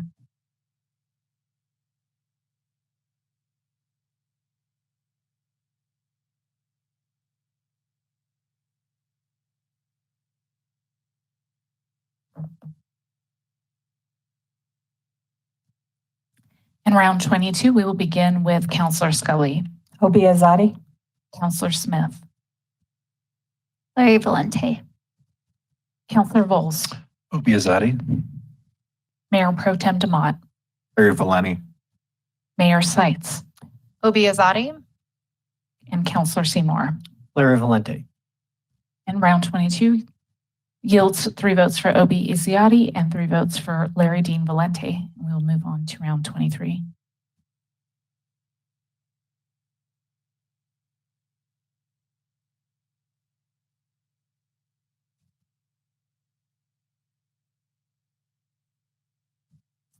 In round 23, we'll begin roll call with Counselor Smith, Larry Valente, Counselor Bowles, Obiazati. Mayor Pro Tem Demott, Larry Valeni. Mayor Seitz, Obiazati, Counselor Seymour, Larry Valente. Counselor Scully. Obiazati. All right, and round 23 yields 3 votes for Obi Izziati and 3 votes for Larry Dean Valente. And we'll move on to round 24.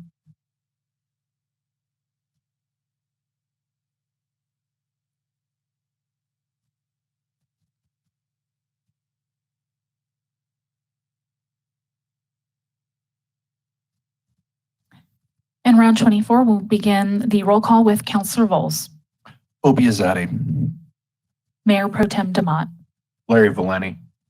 Mayor Seitz, Obiazati, Counselor Seymour, Larry Valente. Counselor Scully, Obiazati. and Counselor Smith. Larry Valente, And the result for round 24 is the same as the previous rounds with 3 for Obi Izziati and 3 for Larry Dean Valente. And we'll prepare a ballot for round 25.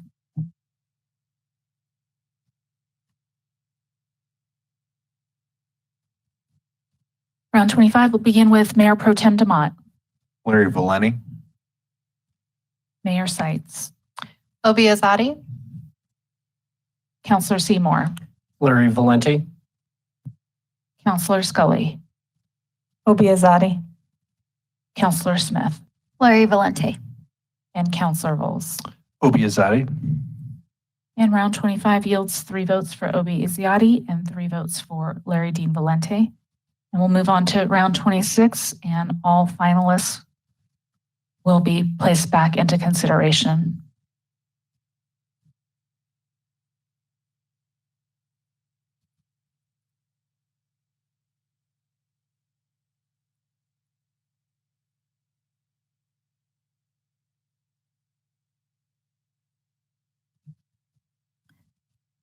Round 26, Mayor Seitz, Don Fittis, Counselor Seymour, Larry Valente. Counselor Scully, Don Fittis. Counselor Smith, Larry Valente, Counselor Bowles, Don Fittis. and Mayor Pro Tem Demott. Larry Valente. Round 26 yields 3 votes for Don Fittis and 3 votes for Larry Dean Valente. The staff will prepare a ballot for round 27, in which those receiving no votes will be removed for consideration moving forward.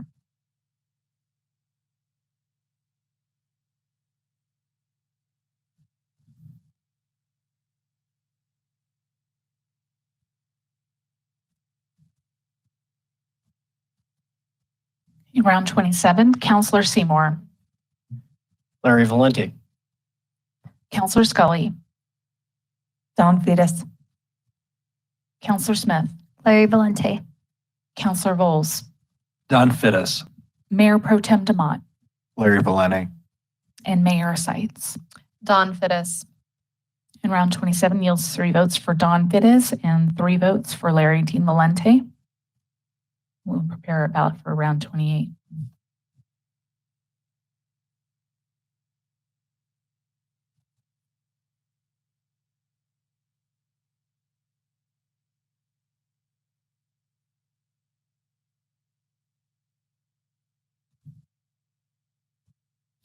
Round 28 will begin with Counselor Scully, Don Fittis.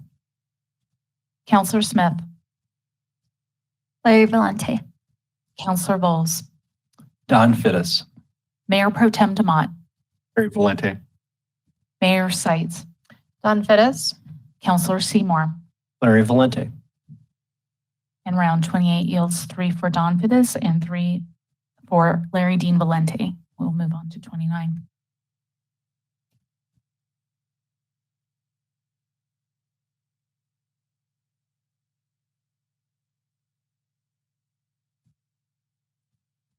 Round 29 begins with Counselor Smith,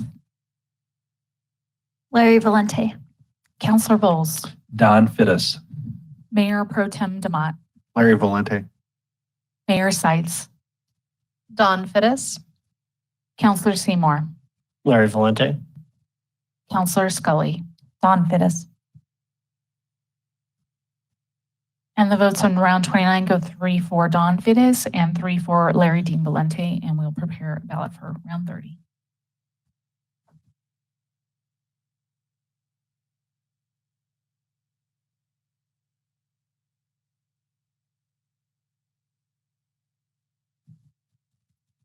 And round 30 will begin with Counselor Bowles, Don Fittis. Mayor Pro Tem Demott, Larry Valente. Mayor Sites, Don Fittis. Counselor Seymour, Larry Valente. Counselor Scully, Don Fittis. and Counselor Smith. Larry Valente, And the results of round 30 are 3 votes for Don Fittis and 3 votes for Larry Dean Valente. And we will move on into round 31, and all finalist candidates will be available for your consideration.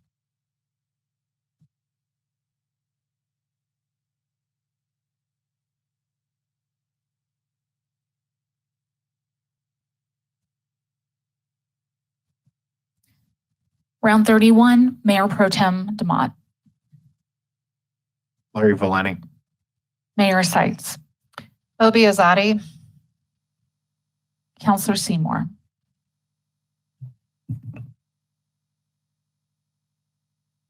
Wayne Anderson. Counselor Scully, Obi Azadi. Counselor Smith, Larry Valente, Counselor Bowles. Obiazati. And the results of round 31 yield 1 vote for Wayne Anderson, 3 votes for Obi Izziati, and 2 votes for Larry Dean Valente. Moving forward, all candidates receiving 0 votes will be dropped from eligibility for the next round.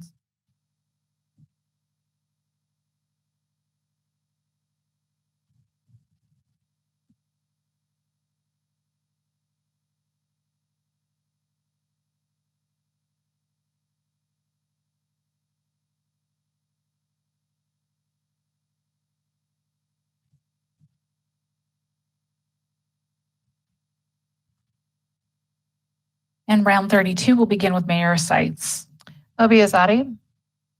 Counselor Seymour, Wayne Anderson. Counselor Scully, Obi Azadi. Counselor Smith, Larry Valente, Counselor Bowles, Obiazati. and Mayor Pro Tem Demott. Larry Valente. And the results of round 32 yield 1 vote for Wayne Anderson, 3 votes for Obi Izziati, and 2 votes for Larry Dean Valente. We'll move on to round 33.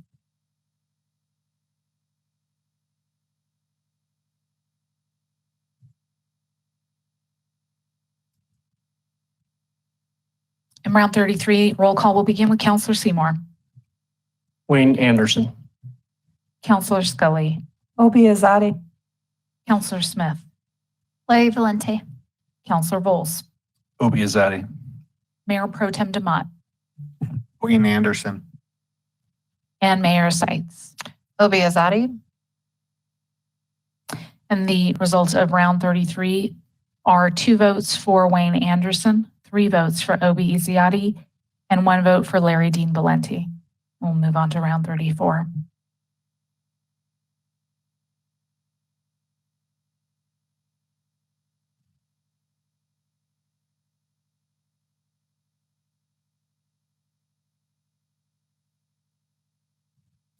In round 34, we will begin roll call with Counselor Scully, Obi Azadi, Counselor Smith, Larry Valente, Counselor Bowles, Obiazade. Mayor Pro Tem Demott, Larry Valeni. Mayor Sites, Obi Azadi. and Counselor Seymour. Wayne Anderson.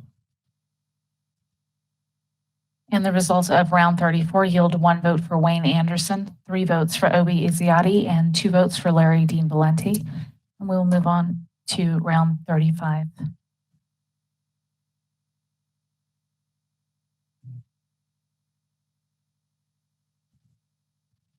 All right, round 35, Counselor Smith, Larry Valente, Counselor Bowles, Obiazade. Mayor Pro Tem Demott, Larry Valenti. Mayor Sites, Obi Azadi. Counselor Seymour, Larry Valenti. and Counselor Scully. Obi Azadi, And the results of round 35 are 3 votes for Obi Izziati and 3 votes for Larry Dean Valenti. And we will move on to 36. For the next round, all of the candidates will be eligible for consideration.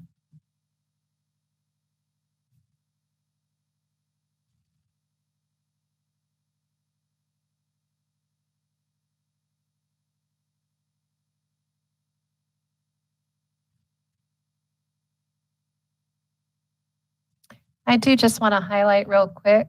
I believe that was the third round, 15 more votes. However, it does not feel feels like there might be a little bit more movement. So just wanted to pull my colleagues, see if they want to have a discussion on this or if we want to go a few more rounds before we have a discussion about an impasse.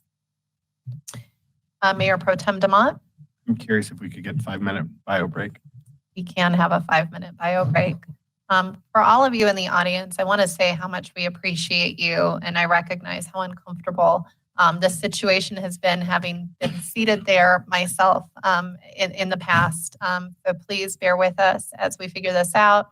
It's a big responsibility, and so we want to get it right. So we'll take a 5-minute bio break.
Thank you to everyone in the audience tonight and those at home who are watching for your patience as council took a brief recess. I'd ask for your patience with us. We have been here for a few hours already. I'd ask now that City Clerk Parker help lead us in the next vote. Or I'm sorry, did we want to have a discussion on next steps? Is anyone? Councilor Seymour? I would be willing to go one more round. One and more then round? then have a discussion. Okay, let's go one more round.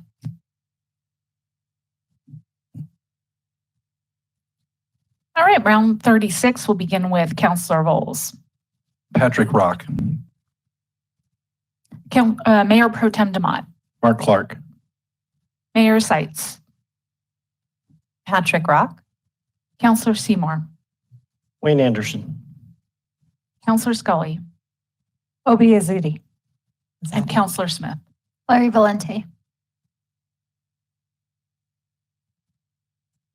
And round 36 yields 1 vote for Wayne Anderson, 1 vote for Mark Clark, 1 vote for Obi Izziati, 2 votes for Patrick Rock, and 1 vote for Larry Dean Valente. And at this time, those receiving no votes will drop from consideration, and we will move on to round 37.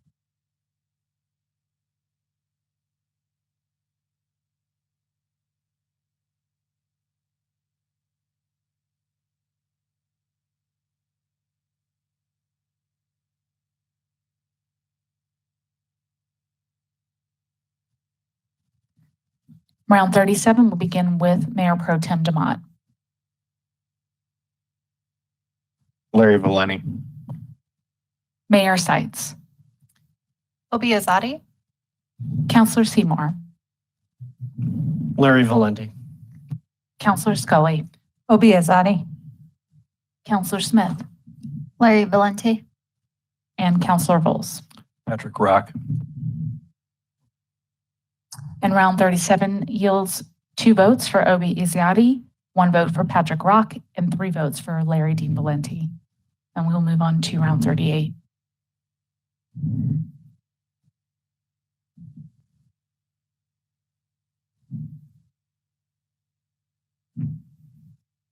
And sorry, point of clarification, those who received 0 votes in this round will be removed from consideration from the next round. So we will have Obi Izziati, Patrick Rock, and Larry Dean Valente moving forward.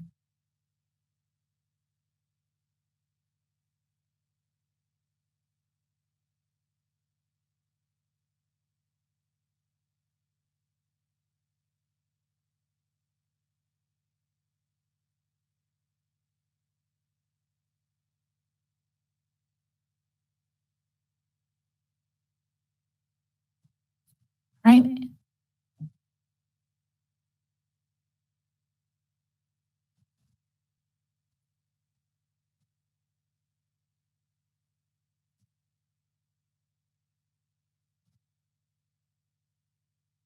All right, and round 37, we will begin with, I'm sorry, can you hang on 1 second? I think we may have lost count. Give us just 1 minute while we verify.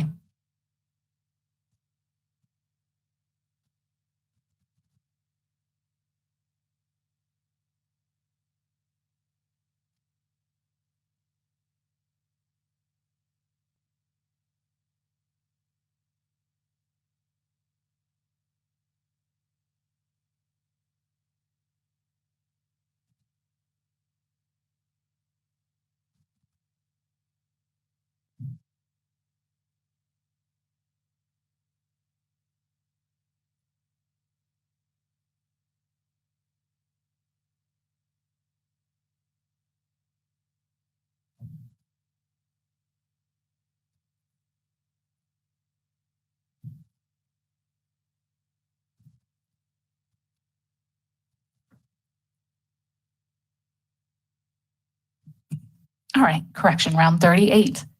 And we will begin with Mayor Seitz. Obi Azadi? Councilor Seymour. Larry Valente. Councilor Scully. Patrick Rock. Councilor Smith. Larry Valente. Councilor Bowles. Obi Azadi. and Mayor Pro Tem Demott. Larry Valenti. And we'll move on to round 39.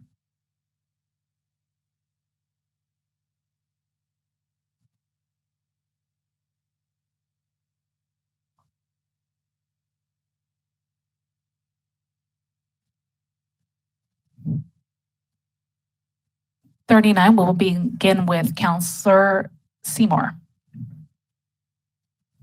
Larry Valenti. Counselor Scully. Obiazati. Counselor Smith. Larry Valente. Counselor Vols. Obiazati. Mayor Pro Tem Demott. Larry Valenti. And Mayor Seitz. Patrick Rock. And the results of round 39 is 2 votes for Obi Izziati, 1 vote for Patrick Rock, and 3 votes for Larry Dean Valenti. And we will move on to round 40.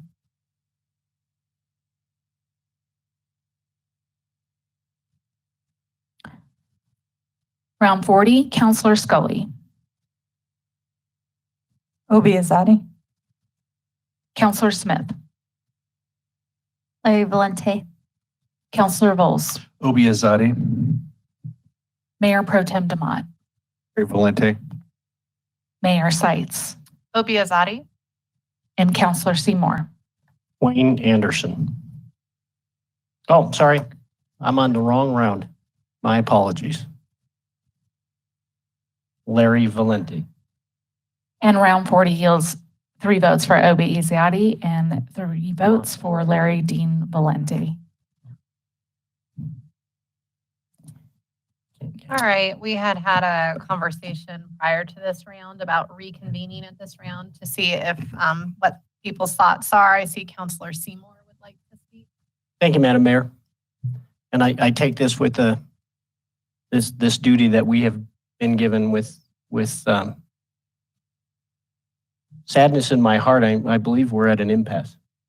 And I don't see, we keep coming back to the same spot. We do have a duty to fulfill, but I'm not sure if we're going to be able to get there. Does anyone else want to weigh in at this point? Are we wanting to go a few more rounds and try to see if we can shake loose a consensus?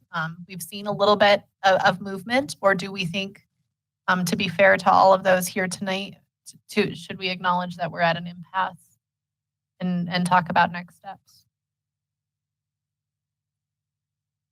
This is a big decision, so I'm going to need to hear from probably every member of council before we decide to make a decision like we're at an impasse.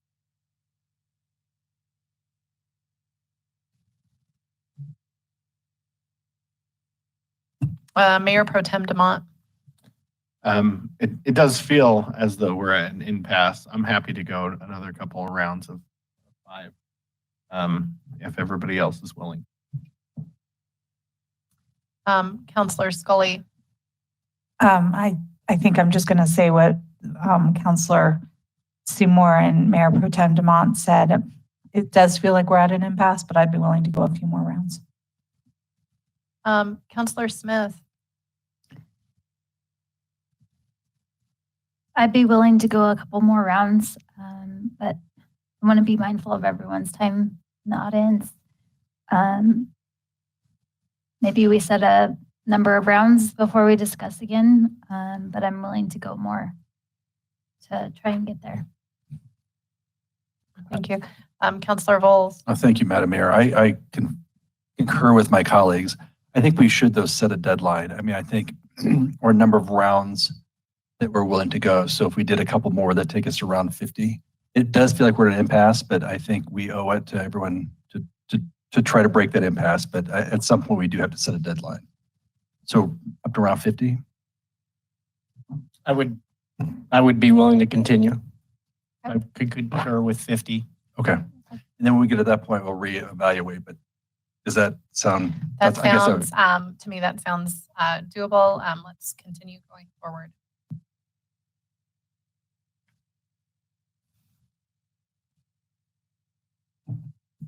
Madam Mayor, if you would give me just a moment, we've just gotten a report that there might be an issue with the audio feed. Can we please hold for just 1 second while Of course.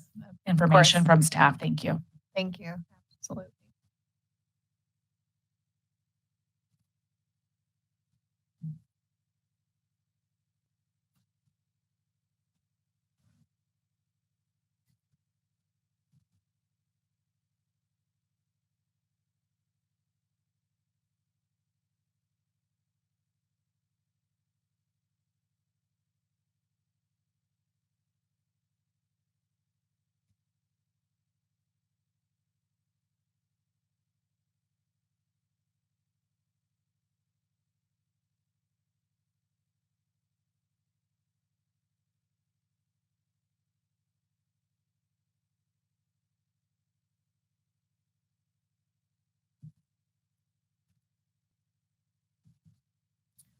All right, the audio is fine. We will go ahead and proceed with round 41. Apologies for that delay. Round 41 voting, we will begin with Counselor Smith. Larry Valente. Counselor Bowles. Don Fittis. Mayor Pro Tem Demott. Wayne Anderson. Mayor Seitz. Don Fittis. Counselor Seymour. Wayne Anderson. Counselor Scully. Don Fittis. And the results of round 41 are 2 votes for Wayne Anderson, 3 votes for Don Fittis, and 1 vote for Larry Dean Valente. We'll go on to 42.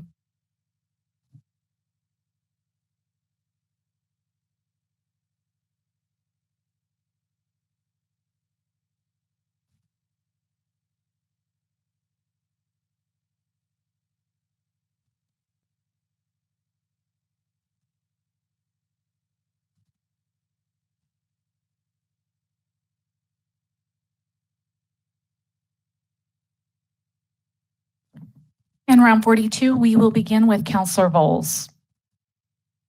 Don Fittis. Mayor Pro Tem Demott. Wayne Anderson. Mayor Seitz. Don Fittis. Counselor Seymour. Wayne Anderson. Counselor Scully. Don Fittis. Counselor Smith. Larry Valente. And round 42 yields 2 votes for Wayne Anderson, 3 votes for Don Fittis, and 1 vote for Larry Dean Valente. And we'll move on to round 43.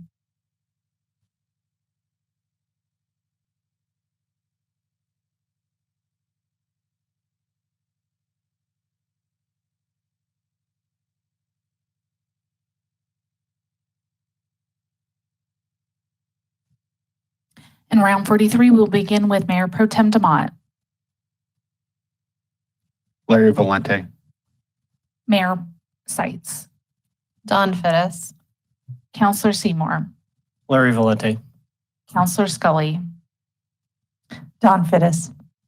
Counselor Smith. Larry Valente. And Counselor Bowles. Wayne Anderson.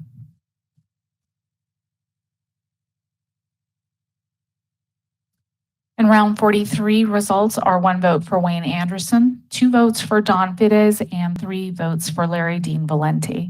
And we will move on to round 44.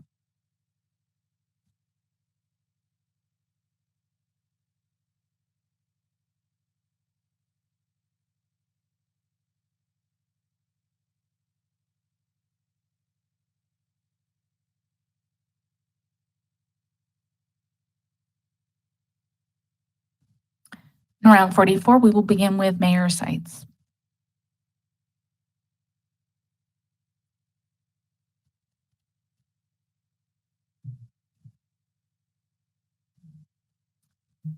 Don Fittis. Counselor Seymour. Larry Valente. Counselor Scully. Don Fittis. Counselor Smith. Larry Valente. Counselor Bowles. Don Fittis. And Mayor Pro Tem Demott. Larry Valente. In round 44 yields 3 votes for Don Fittis and 3 votes for Larry Dean Valente. And we'll move on to round 45.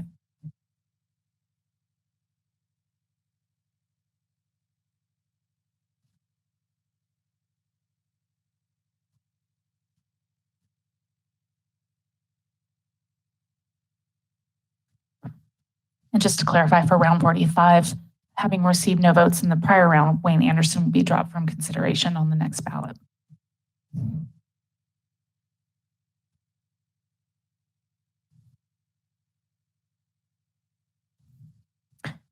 In round 45, we will begin with Counselor Seymour, Larry Valente. Counselor Scully, Don Fittis. Counselor Smith, Larry Valente. Counselor Bowles, Don Fittis. Mayor Pro Tem Demott, Larry Valente. and Mayor Seitz. Don Fittis. In round 45 yields 3 votes for Don Fittis and 3 votes for Larry Dean Valente. Moving forward to round 46, all candidates will be eligible for council's consideration.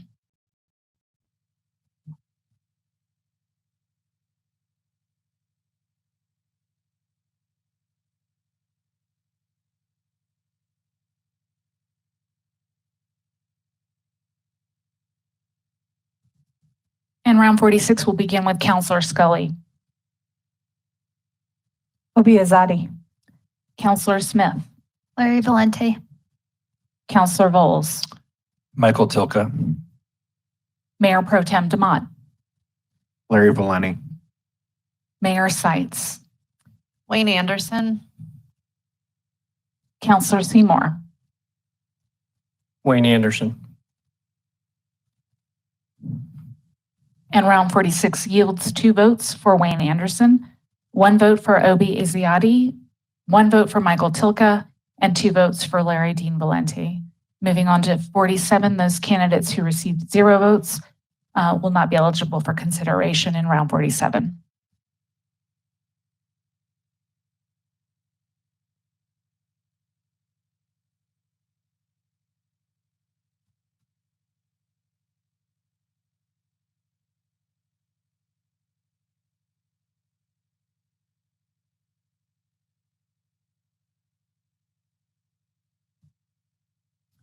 All right, round 47, we'll begin roll call with Counselor Smith, Larry Valente.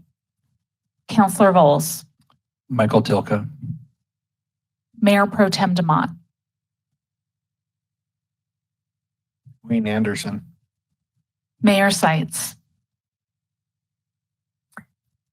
Wayne Anderson. Counselor Seymour, Wayne Anderson. Counselor Scully, Obiazati. and the results of round 47 are 3 votes for Wayne Anderson, 1 vote for Obi Izziati, 1 vote for Michael Tilka, and 1 vote for Larry Dean Valente. And we'll move on to round 48.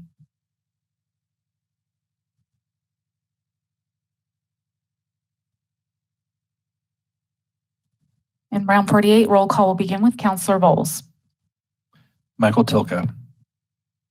Mayor Pro Tem Demott, Wayne Anderson. Mayor Seitz, Michael Tilka.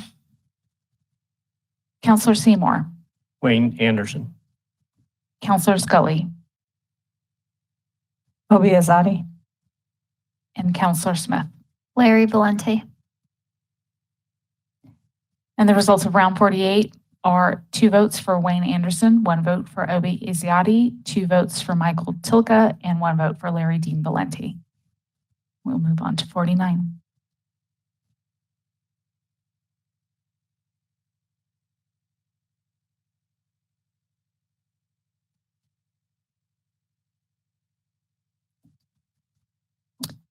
Roll call for round 49 begins with Mayor Pro Tem Demott, Wayne Anderson. Mayor Seitz,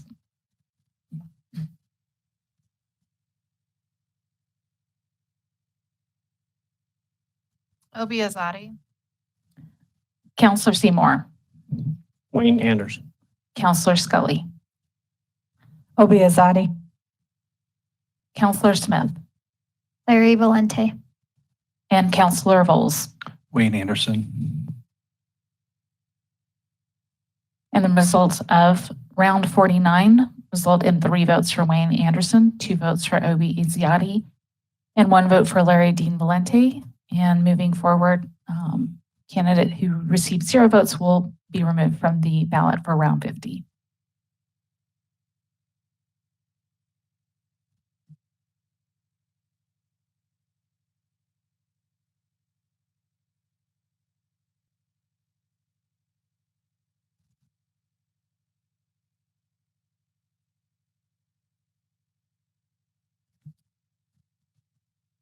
And round 50, roll call will begin with Mayor Seitz.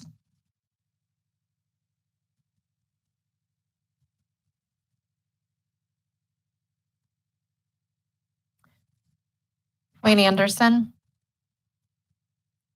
Counselor Seymour, Wayne Anderson. Counselor Scully, Obi Azadi. Counselor Smith, Larry Valente, Counselor Vols, Obi Azadi. and Mayor Pro Tem Demott. Wayne Anderson. And the results of round 50 yield 3 votes for Wayne Anderson, 2 votes for Obi Izziati, and 1 vote for Larry Dean Valente. And moving into round 51, all candidates will be eligible for consideration.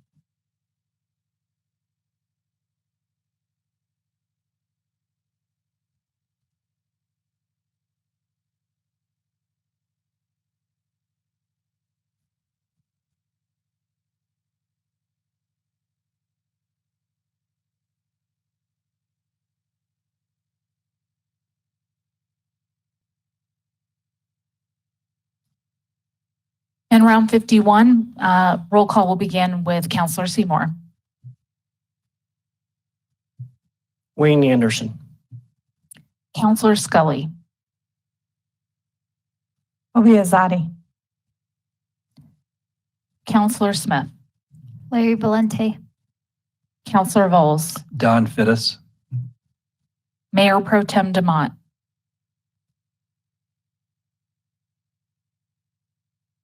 Larry Valente. Mayor Seitz. Don Fittis, All right, and the results of round 51 yield 1 vote for Wayne Anderson, 1 vote for Obi Izziati, 2 votes for Don Fittis, and 2 votes for Larry Dean Valente. And those candidates receiving 0 votes will be removed from consideration for the next round in 52.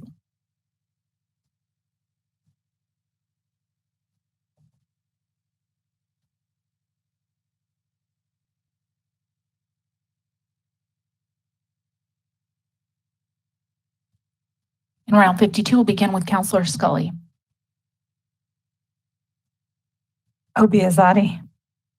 Counselor Smith, Larry Valente, Counselor Vols, Don Fittis. Mayor Pro Tem Demott, Larry Valente. Mayor Seitz, Don Fittis, and Counselor Seymour. Larry Valente.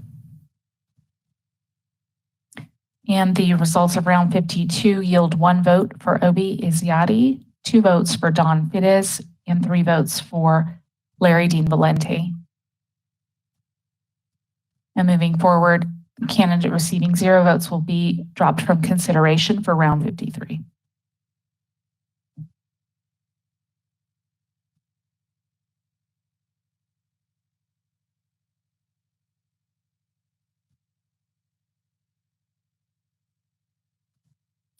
In round 53, we will begin with Counselor Smith, Larry Valente, Counselor Vols, Obi Izziati. Mayor Pro Tem Demott, Larry Valente. Mayor Seitz, Obi Azadi, Counselor Seymour, Larry Valente. Counselor Scully, Obi Azadi. and the results of round 53 are 3 votes for Obi Izziati and 3 votes for Larry Dean Valente. And the candidate receiving no votes in this round will be dropped from consideration for round 54.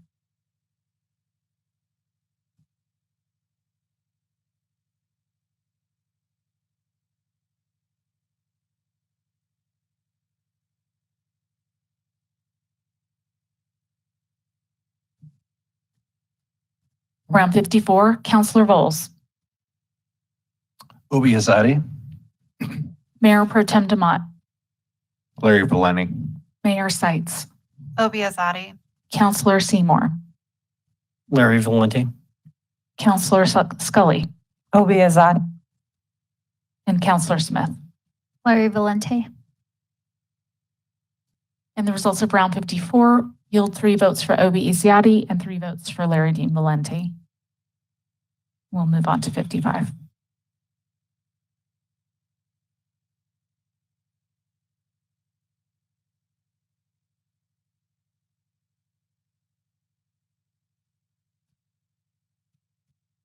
In round 55, roll call begins with Mayor Pro Tem Demott, Larry Valenti.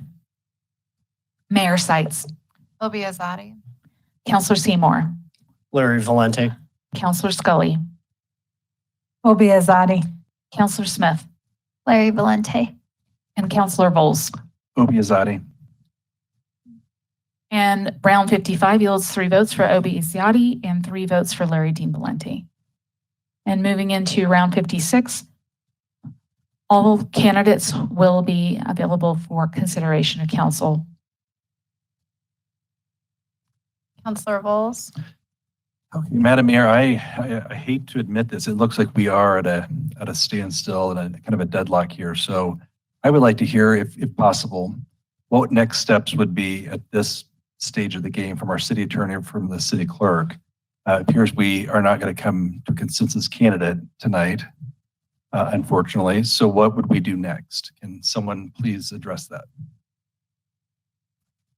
Before we go to that, I just also see there's a secondary question from Mayor Pro Tem Demott. Do Okay. you want to ask that prior to this, or would you like to give any guidance from the city? My comment probably is more appropriate beforehand.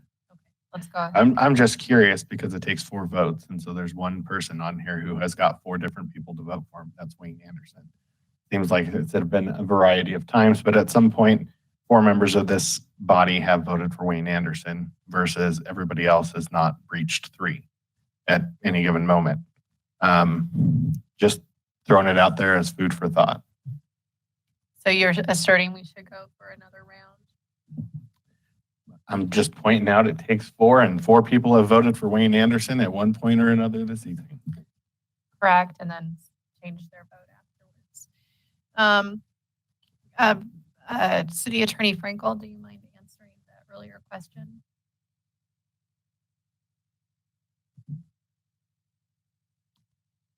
Thank you, Madam Mayor. So pursuant to Westminster's Charter 5.7B, if no applicant receives a majority vote and council is unable to fill the vacancy within 30 days, and in this case, the 30-day clock runs on June 9th, 5.7B of the charter provided the vacancy shall be filled for the respective unexpired term at a special election. So if by the end of June 9th, the candidate has not received a majority vote from council, the matter would be referred to an election. And the special election to select the councilor to serve the balance of this unexpired term would need to be combined with the general election in November, in that we are at a time where we are going to be unable to run a special election before the 90-day window on the general. So my recommendation for council would be to refer the question to a special election after the seat remains unfilled on June 9th. That could be on your next regularly scheduled meeting following June 9th, which would be next Monday, the 12th of June. You could, by resolution, set a special election to fill the vacancy. And you could, in that same resolution, I think you'd need to designate a nomination period for candidates who want to be submitting paperwork to be considered for that vacancy and appear on the ballot. In that we would be looking at the November timeframe. I would recommend that the nomination period line up and match with the November nomination period. that's in effect for candidates who wish to appear on the November ballot. I would look to Clerk Parker if she has anything to add. I do not. Thank you.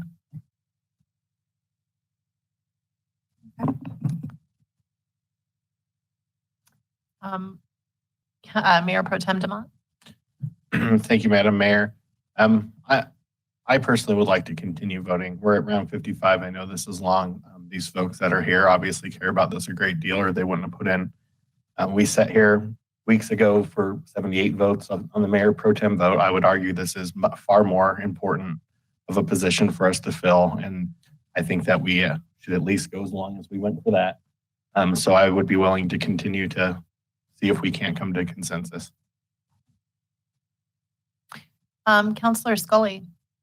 My question is for City Attorney Frankel. So it would run alongside the special election would run alongside the general election, or would it all be one ballot?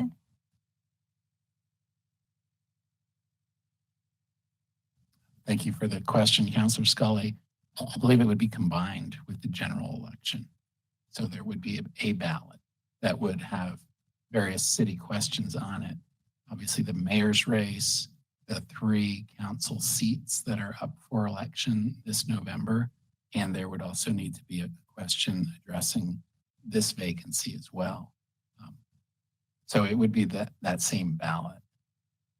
Okay, thank you. Thank you for that question. I think we should probably go another round. I agree with Councilor DeMont. We were close to consensus and things were shaking up. I would also acknowledge that this is inherently different than the Mayor Pro Tem selection, as our charter gave us no path for us not hitting a consensus, whereas we do have a path from our charter if we do not hit consensus.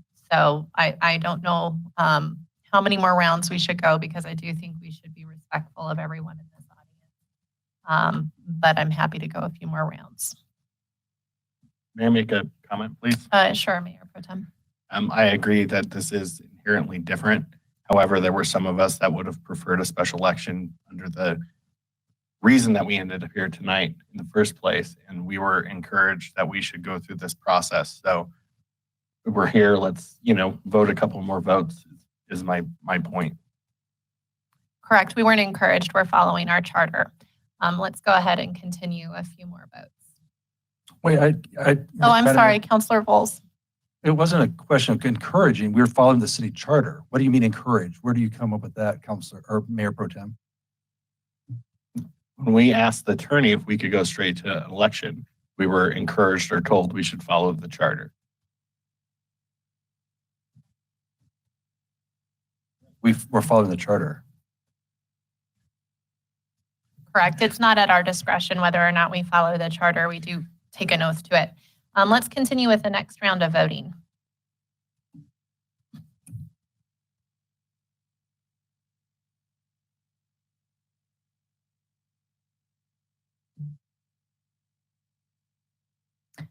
Round 56, roll call begins with Mayor Sites.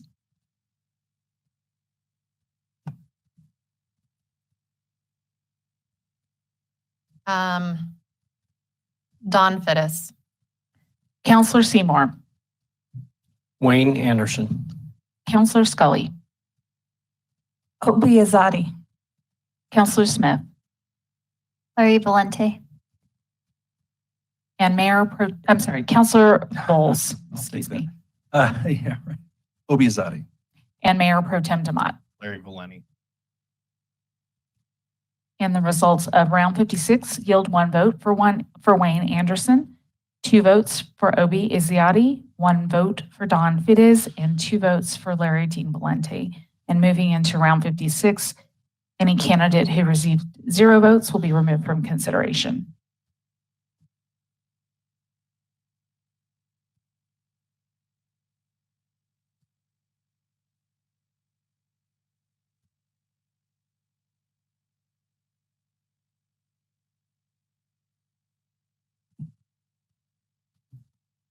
And round 57 begins with roll call. Counselor Seymour, Wayne Anderson. Counselor Scully, Obi Azadi. Counselor Smith, Larry Valente, Counselor Vols, Obi Azadi. Mayor Pro Tem Demott, Larry Valeni. Mayor Sides, Don Fittis. and the results of round 57 are 1 vote for Wayne Anderson, 2 votes for Obi Izziati, 1 vote for Don Fittis, and 2 votes for Larry Valente. And we'll move into round 58.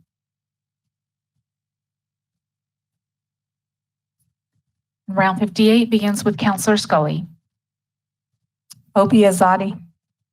Counselor Smith, Larry Valente, Counselor Vols, Obi Azadi. Mayor Pro Tem Demott, Larry Valeni. Mayor Sides, Obi Azadi. and Counselor Seymour. Wayne Anderson. And the results of round 58 yield 1 vote for Wayne Anderson, 3 votes for Obi Izziati, and 2 votes for Larry Dean Valente. And moving into 59, 1 candidate receiving no votes will be dropped from consideration.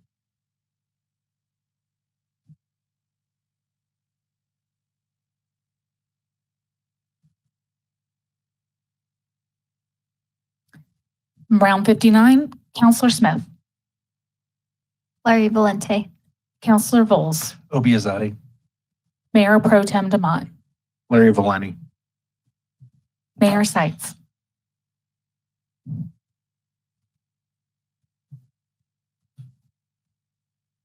Obi Azadi. Counselor Seymour, Wayne Anderson. and Counselor Scully. Obi Azadi. And the results of round 59 are 1 vote for Wayne Anderson, 3 votes for Obi Izziati, and 2 votes for Larry Dean Valente. And we'll move on to round 60.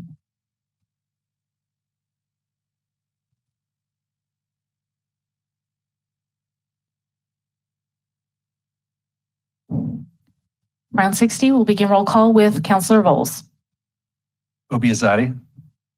Mayor Pro Tem Demott, Larry Valeni. Mayor Sites,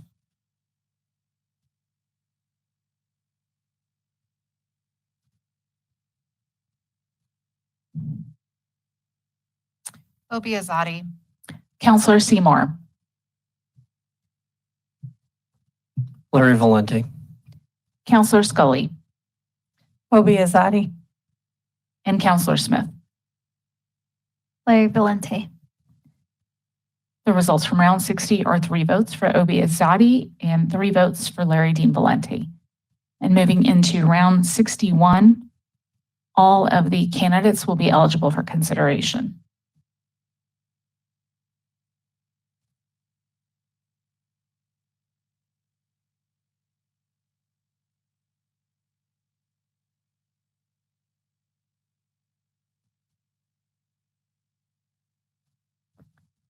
In round 61, we begin with Mayor Pro Tem Demott, Larry Valenti.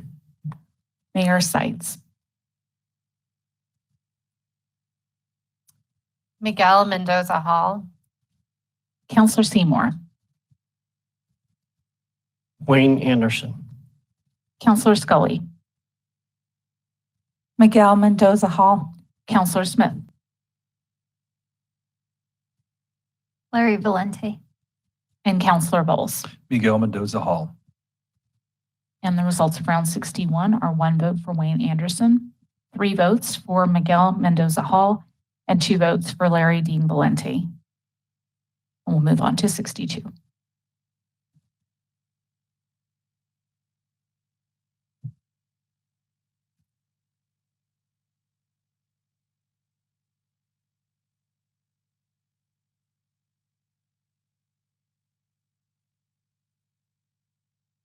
Just as a reminder to those who are following the meeting, moving into round 62, those who received no votes in round 61 are removed from consideration.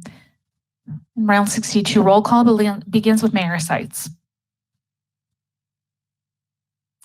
Miguel Mendoza Hall, Counselor Seymour, Wayne Anderson. Counselor Scully, Miguel Mendoza Hall. Counselor Smith, Lori Valente, Counselor Bowles, Miguel Mendoza Hall. and Mayor Pro Tem Demott. Larry Valente. And the results of round 62 are 1 vote for Wayne Anderson, 3 votes for Miguel Mendoza Hall, and 2 votes for Larry Dean Valente. And we'll move on to round 63.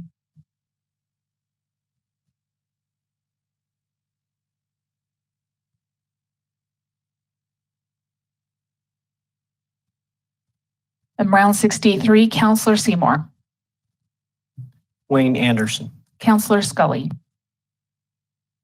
Miguel Mendoza Hall. Counselor Smith, Lori Valente, Counselor Bowles, Miguel Mendoza Hall. Mayor Pro Tem Demott, Larry Valente.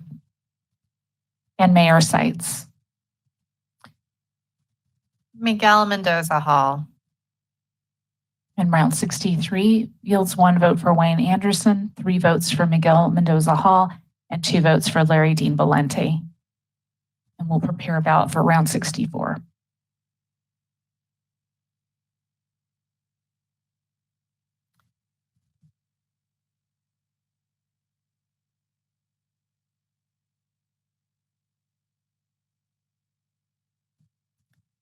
Round 64 begins with Counselor Scully, Miguel Mendoza Hall. Counselor Smith,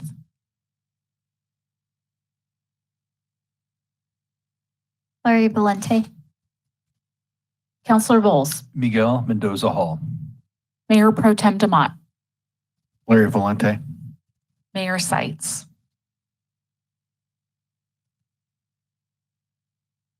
Miguel Mendoza Hall, And Counselor Seymour. Larry Valente.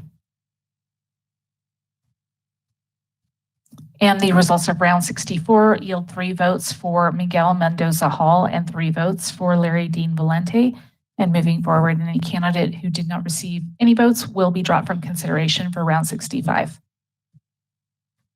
I'm going to ask my colleagues now. I feel like we are definitely at an impasse, and I think at this point it might be best for the voters to decide who is the next member of City Council. While I do not look forward to governing for a period of 5 months without an additional member of council to help put their weight on their finger on the scale to help determine policy and budget decisions, I feel like this is turning into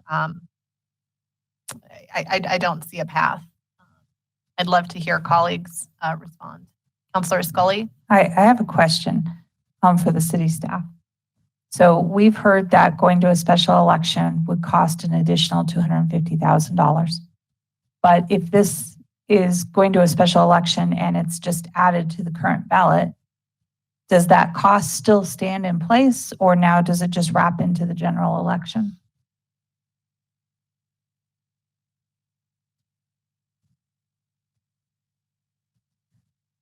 City Clerk Michelle Parker, thank you for the question. Councilor Scully, if council desires to move this into an election and it would be folded in with the November, we would attempt to coordinate that election with the county clerks of both Adams and Jefferson County.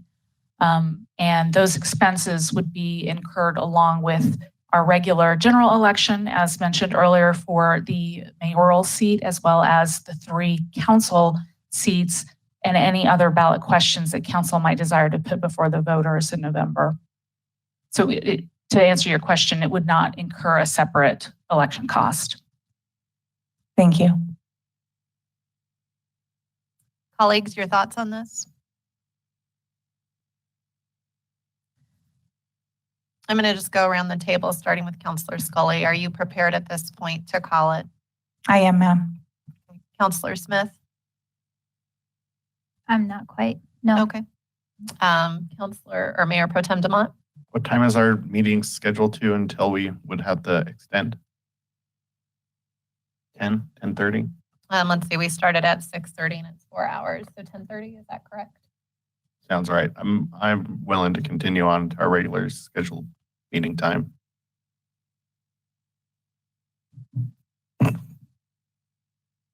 While I feel that we are at an impasse, and I've brought this up a couple times, I'd be willing to keep going. All right, Counselor Bowles. Let's keep going. Okay, I'm going to ask for a 5-minute bio break for myself, and then we'll come back. So sorry for too much information.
All right.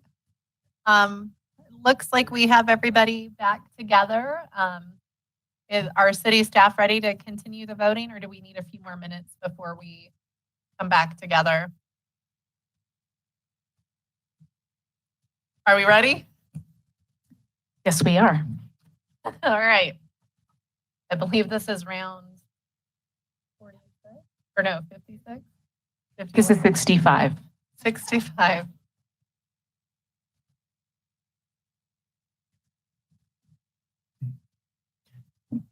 Madam Mayor, if I may. Sure.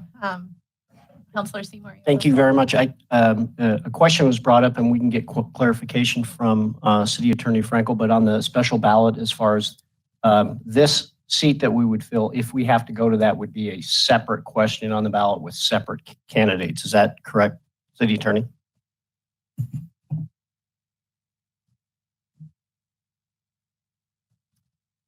Thank you for the question, Councilor Seymour. So the question would be part of the general election ballot in the fall.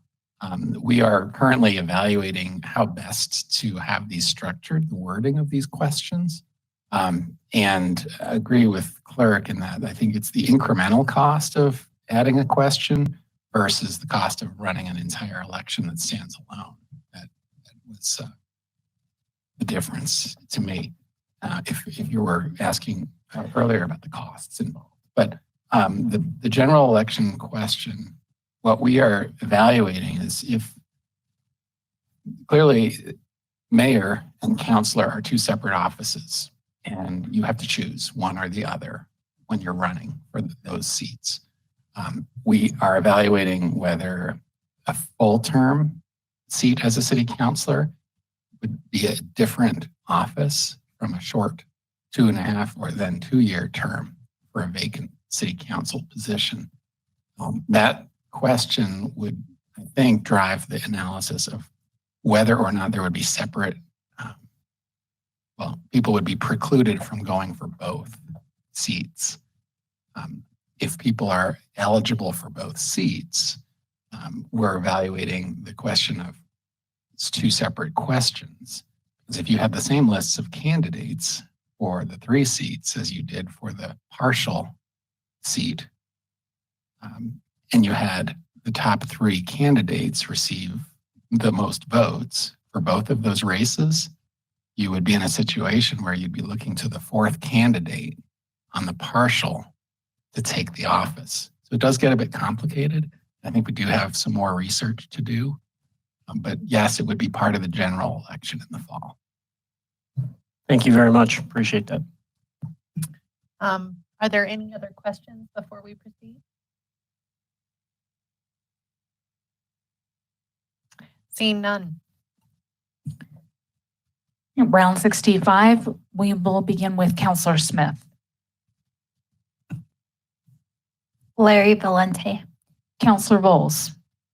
I have a quick question. Are we starting over? I see lines through people's names. Are those supposed to be there or not? Correct, those are. We won't reset until we conclude round 65. Oh, okay.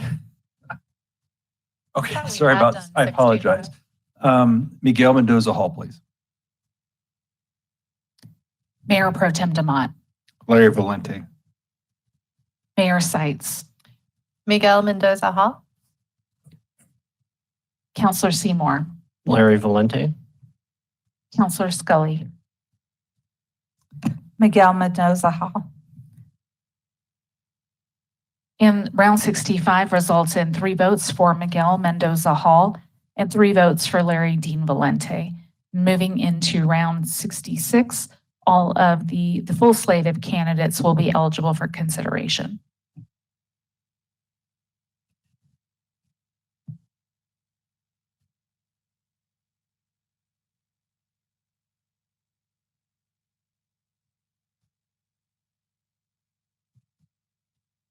Right, round 66 begins with Mayor Pro Tem Demott. I'm sorry, correction, begins with Councilor Bowles. Don Fittis. Mayor Pro Tem Demott. Wayne Anderson. Mayor Seitz. Don Fittis. Counselor Seymour, Wayne Anderson. Counselor Scully, Don Fittis. and Counselor Smith. Larry Valente, In round 66, results in 2 votes for Wayne Anderson, 3 votes for Don Fittis, and 1 vote for Larry Dean Valente. And we'll move on to round 67. Any candidate that received no votes in round 66 will be dropped from consideration for round 67.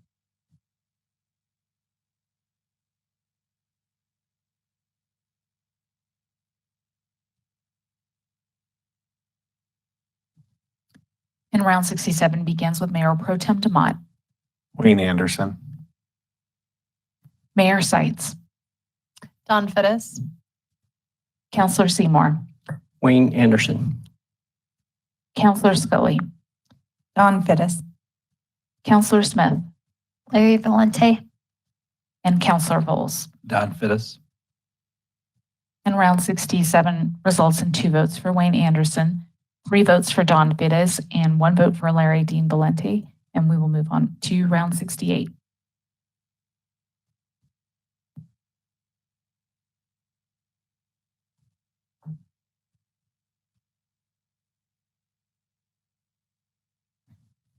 Round 68 begins with Mayor Seitz, Don Fittis, Counselor Seymour, Wayne Anderson. Counselor Scully, Don Fittis. Counselor Smith, Larry Valente, Counselor Bowles, Don Fittis. and Mayor Pro Tem DeMott. Wayne Anderson. And round 68 yields 2 votes for Wayne Anderson, 3 votes for Don Fittis, and 1 vote for Larry Dean Valente. And we will move into round 69.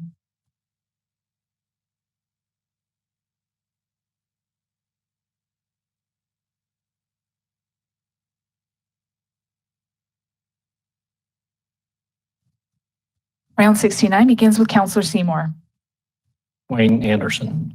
Counselor Scully, Don Fittis. Counselor Smith, Larry Valente, Counselor Bowles, Don Fittis.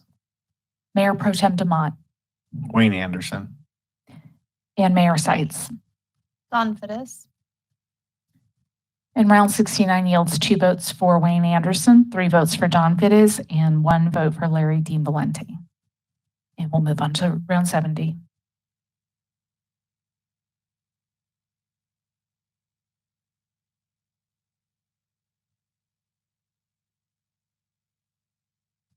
Round 70 begins with Counselor Scully, Don Fittis. Counselor Smith, Larry Valente, Counselor Bowles, Don Fittis. Mayor Pro Tem DeMott, Larry Valente. Mayor Seitz, Don Fittis, and Counselor Seymour. Wayne Anderson. And the results from round 70 are 1 vote for Wayne Anderson, 3 votes for Don Fittis, and 2 votes for Larry Dean Valente. And we'll move into round 71. All of the slate of candidates will be eligible for consideration by the City Council.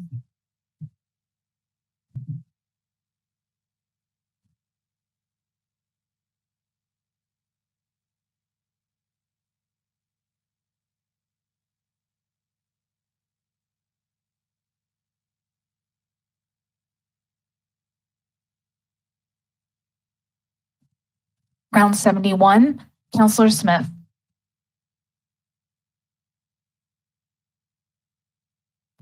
Larry Valente, Counselor Bowles, Michael Tilka.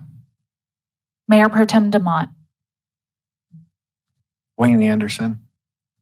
Mayor Seitz, Patrick Rock, Counselor Seymour, Wayne Anderson.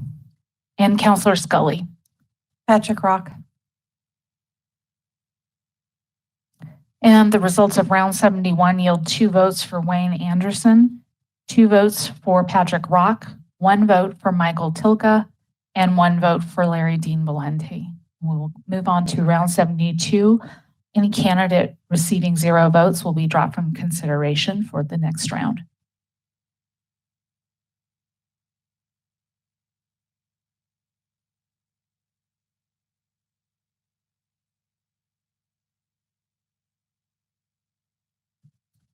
In round 72, we will begin with Councilor Vols. Michael Tilka. Mayor Pro Tem Demont. Wayne Anderson. Mayor Seitz. Michael Tilka. Councilor Seymour. Wayne Anderson. Councilor Scully. Michael Tilka. And Councilor Smith. Larry Valente. And the results of round 72 yield 2 votes for Wayne Anderson, 3 votes for Michael Tilka, and 1 vote for Larry Dean Valente. And any candidate in this round who received no votes will be dropped from consideration for round 73.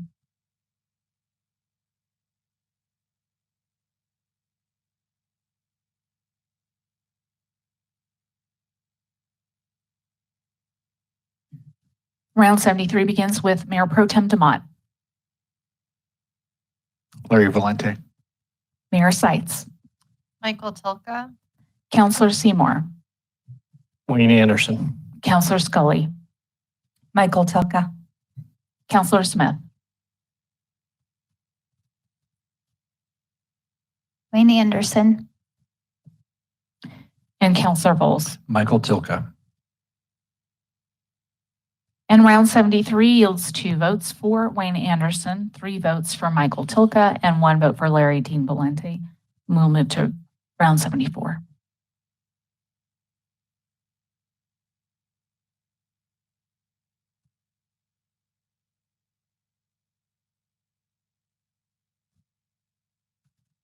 Round 74 begins with Mayor Seitz. Michael Tilka.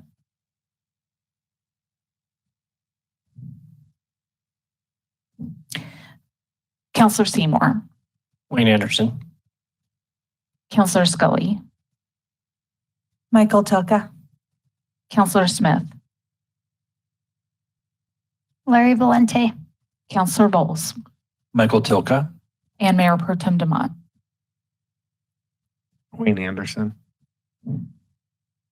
And round 74 yields 2 votes for Wayne Anderson, 3 votes for Michael Tilka, and 1 vote for Larry Dean Valente. And we'll move to round 75.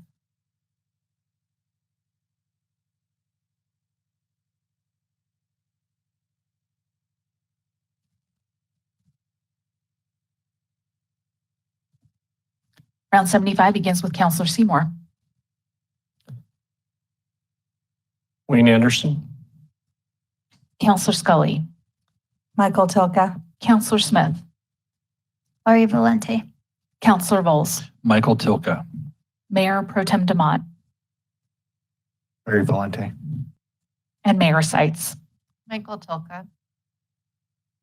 And round 75 results in 1 vote for Wayne Anderson, 3 votes for Michael Tilka, and 2 votes for Larry Dean Valente. We'll move into round 76, in which the full slate of candidates is eligible for consideration.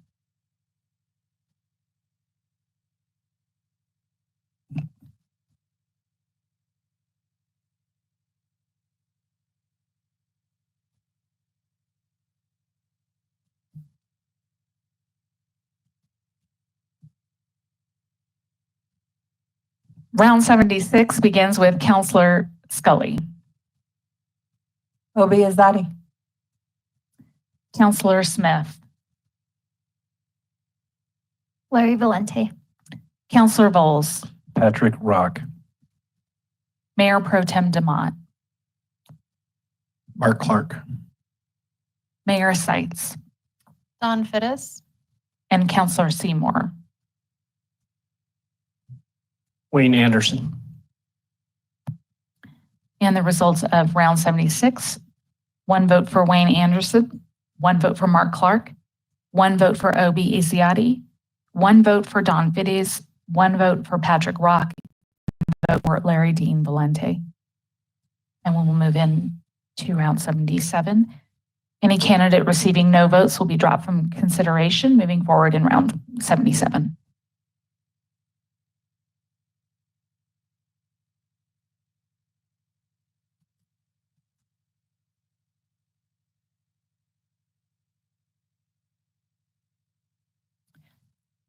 Round 77 begins with Counselor Smith. Larry Valente. Mayor Pro Tem, I'm sorry, Counselor Bowles. You keep doing that. I like that. Sorry. Promotions. Sorry, Mayor Pro Tem. Patrick Rock. And now Mayor Pro Tem DeMott.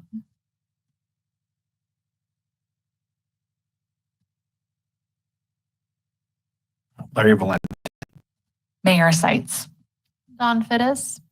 Counselor Seymour.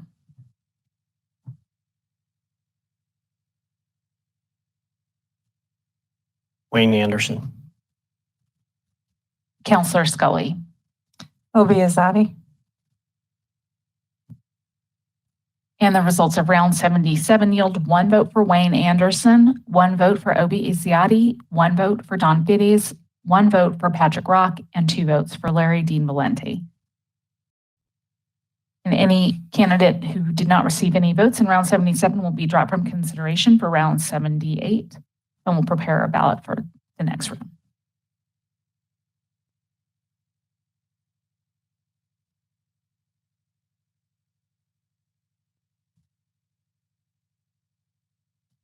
Round 78 begins with Counselor Bowles. Patrick Rock. Mayor Pro Tem DeMott. Wayne Anderson. Mayor Seitz. Don Fittis. Counselor Seymour. Wayne Anderson. Counselor Scully. Obi Azadi. And Counselor Smith. Larry Valente. And the votes for round 78 are 2 for Anderson, 1 for Obi Izziati, 1 for Don Fittis, 1 for Patrick Rock, and 1 for Larry Dean Valente. And we'll move into round 79.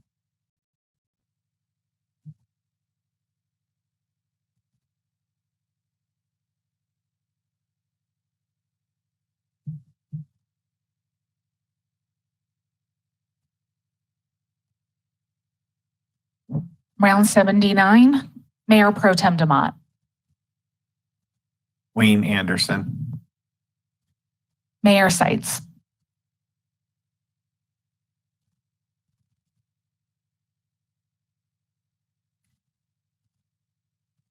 Obi Azadi.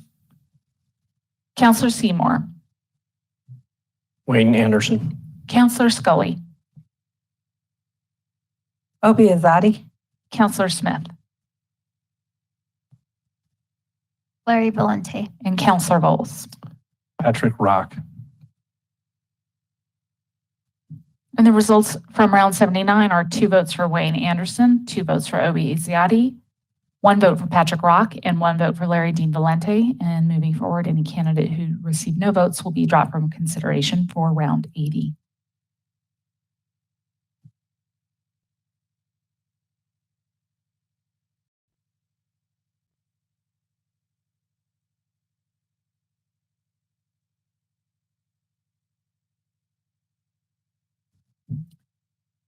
And round 80 will begin with Mayor Seitz.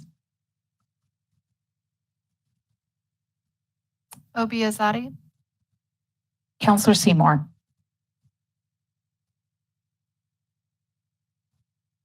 Larry Valente. Counselor Scully. Obi Azadi. Counselor Smith. Wayne Anderson. Counselor Bowles. Obi Azadi. And Mayor Pro Tem DeMott. Wayne Anderson. And the results of round 80 are 2 votes for Wayne Anderson, 3 votes for Obi Izziati, and 1 vote for Larry Dean Valente. Receiving no votes will be dropped. I'm sorry, not true. We're moving on to round 81, excuse me, and all candidates will be available for consideration.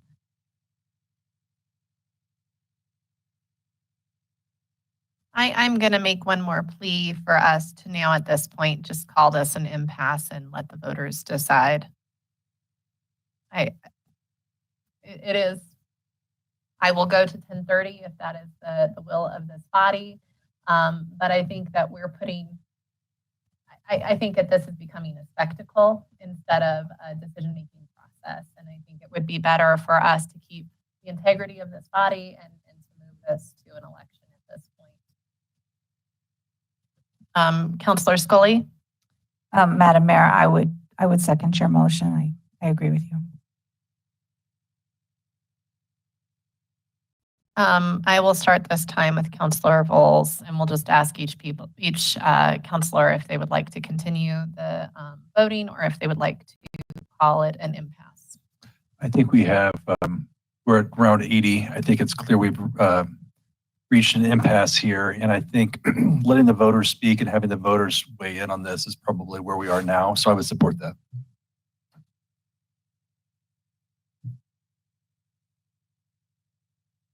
I think, yeah, I'll have to concur with my colleague. We've gone around all the candidates right now, and we can't seem to come to an agreement. So let's ask our residents to make that decision. Mayor Pro Tem DeMont? I'm still willing to go to 10:30. Okay. Councillor Smith? I'd still like to go to 10:30, please. Okay. Councillor Scully? I would like to send it to the voters. We will, I do think it would be important for us to be unanimous in this, so we need to keep going voting at this point.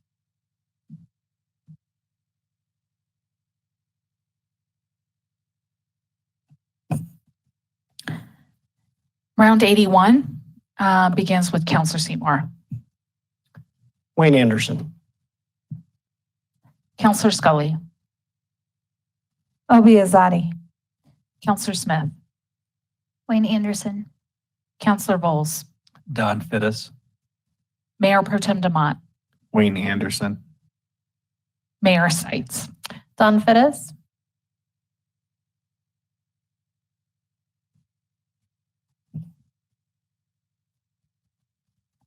And the vote for round 81 is 3 votes for Wayne Anderson, 1 vote for Obi Asiati, 2 votes for Don Fittis.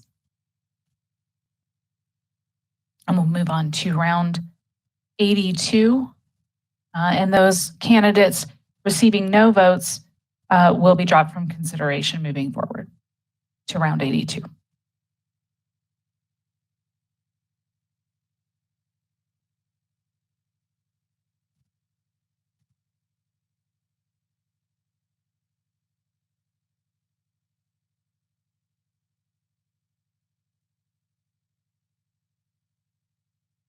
In round 82, we'll begin with Councillor Scully.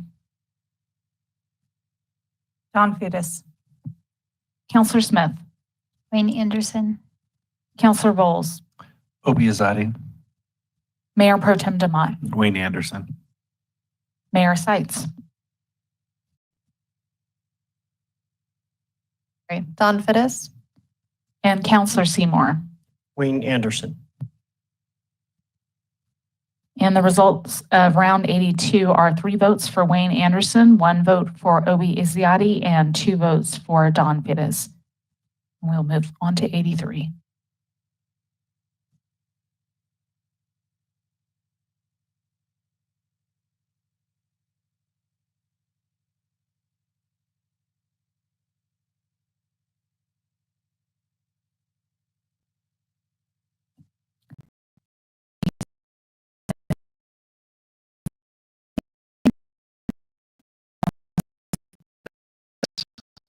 Pro Tem DeMont. Wayne Anderson. Mayor Seitz.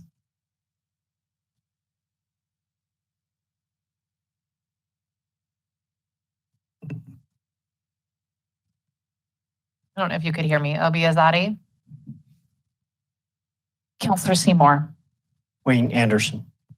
And Councillor Scully. Don Fittis.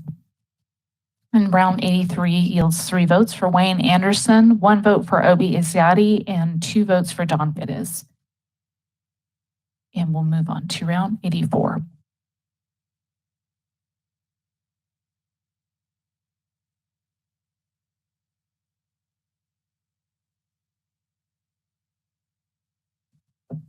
Round 84 begins with Councillor Bowles. Don Fittis. Mayor Pro Tem Demott, Wayne Anderson. Mayor Sites, Dawn Fittis, Counselor Seymour, Wayne Anderson. Counselor Scully, Dawn Fittis. and Counselor Smith. Wayne Anderson. In round 84, results in 3 votes for Wayne Anderson and 3 votes for Dawn Fittis.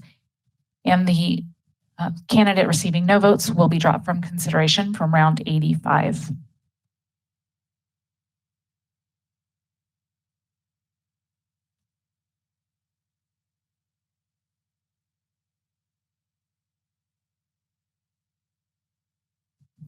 Round 85 begins with Mayor Pro Tem Demott, Wayne Anderson. Mayor Sites, Dawn Fittis, Counselor Seymour, Wayne Anderson. Counselor Scully, Dawn Fittis. Counselor Smith, Wayne Anderson. and Counselor Bowles. Don Fittis. And round 85 results in 3 votes for Wayne Anderson and 3 votes for Dawn Fittis. And moving into round 86, all candidates will be eligible for consideration.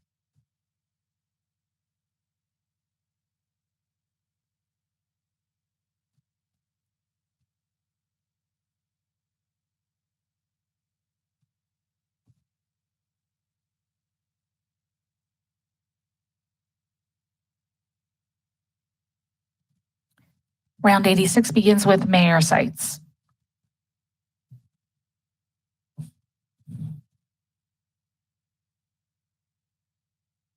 Michael Tilka, Counselor Seymour,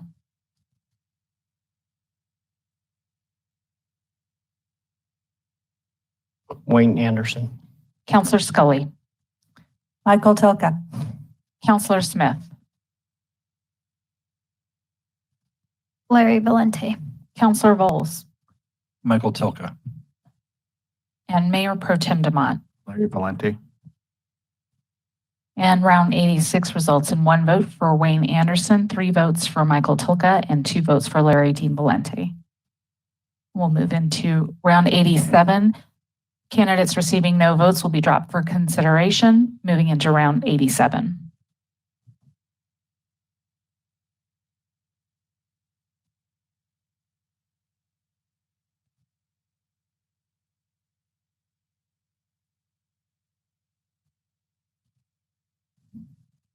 Round 87, we'll begin with Counselor Seymour,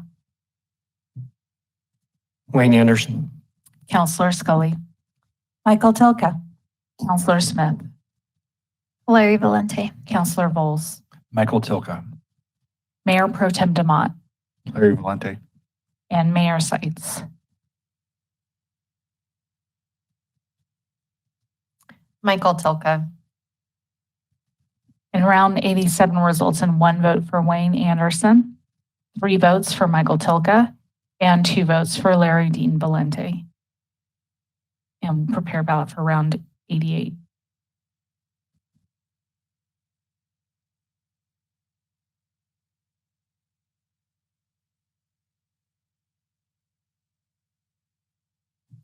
Round 88 begins with Counselor Scully.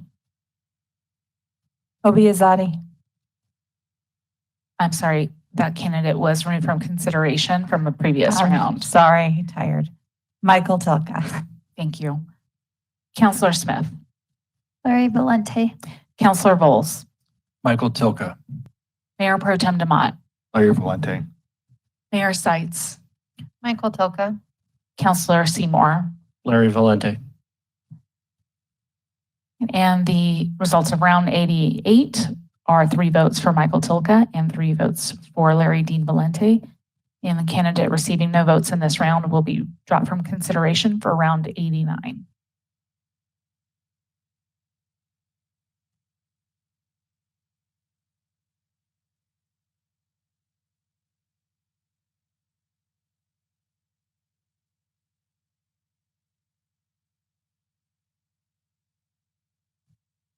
For round 89, roll call begins with Counselor Smith, Larry Valente. Counselor Bowles, Michael Tilka. Mayor Pro Tem Demott, Larry Valente. Mayor Sites, Michael Tilka, Counselor Seymour, Larry Valente. Counselor Scully. Michael Tilka. And round 89 results in 3 votes for Michael Tilka and 3 votes for Larry Dean Valente. And we'll move into round 90.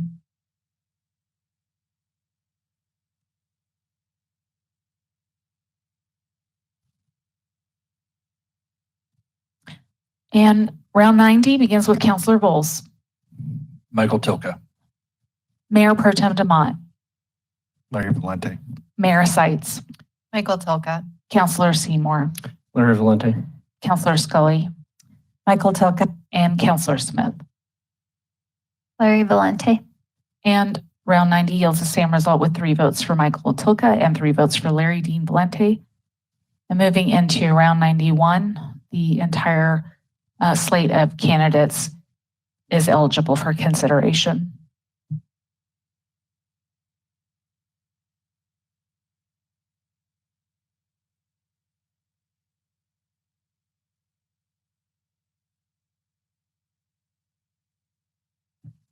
All right, round 91 begins with Mayor Pro Tem Demott, Wayne Anderson. Mayor Sites, Obiazati, Counselor Seymour, Wayne Anderson. Counselor Scully, Obiazati. Counselor Smith, Wayne Anderson. and Counselor Bowles. Obiazati. Round 91 yields 3 votes for Wayne Anderson and 3 votes for Obi Izziati. Moving into round 92, any candidate who received no votes will be dropped from consideration for the next round.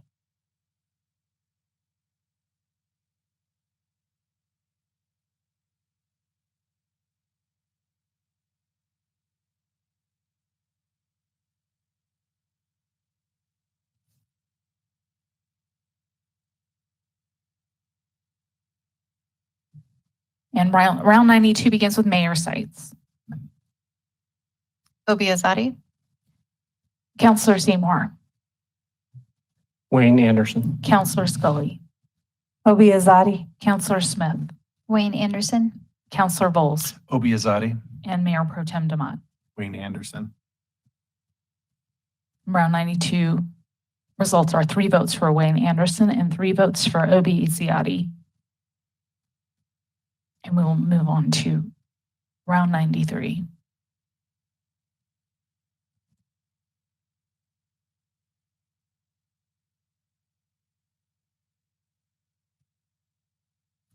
Round 93 begins with Counselor Seymour, Wayne Anderson.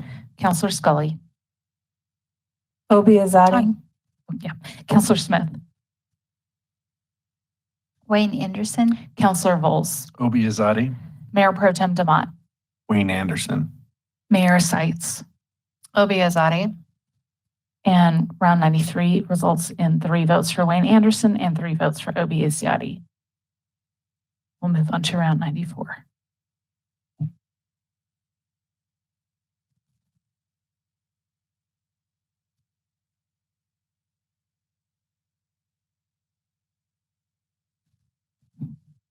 Round 94, Counselor Scully, Obiazati. Counselor Smith, Wayne Anderson. Counselor Bowles, Obiazati. Mayor Pro Tem Demott, Wayne Anderson.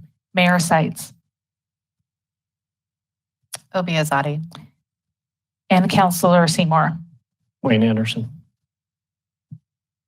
And round 94 results in 3 votes for Wayne Anderson and 3 votes for Obi Izziati. And we'll move on to round 95.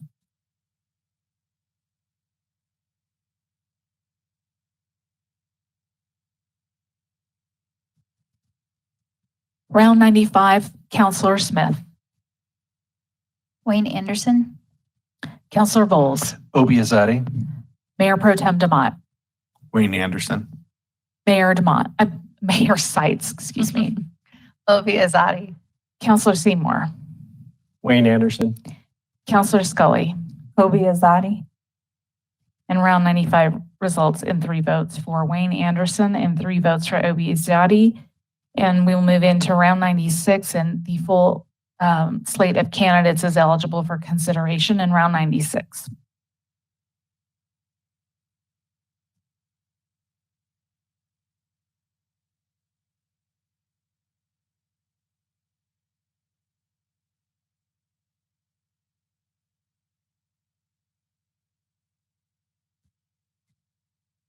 Round 96, Councilor Bowles, Obi Azadi. Mayor Pro Tem Demott, Wayne Anderson. Mayor Seitz, Obi Azadi.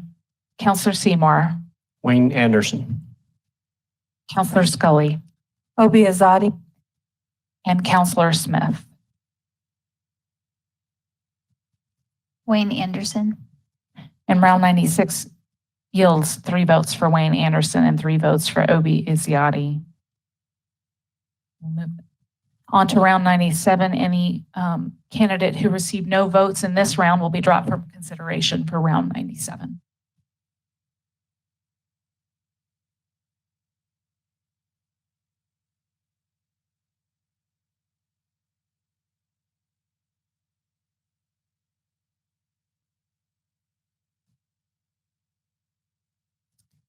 Round 97, Mayor Pro Tem Demott, Wayne Anderson. Mayor Seitz, Obi Azadi. Councilor Seymour, Wayne Anderson. Councilor Scully, Obi Azadi. Councilor Smith, Wayne Anderson. Councilor Bowles. Obi Azadi. Round 97 results in 3 votes for Wayne Anderson and 3 votes for Obi Izziati. And we'll go on to round 98.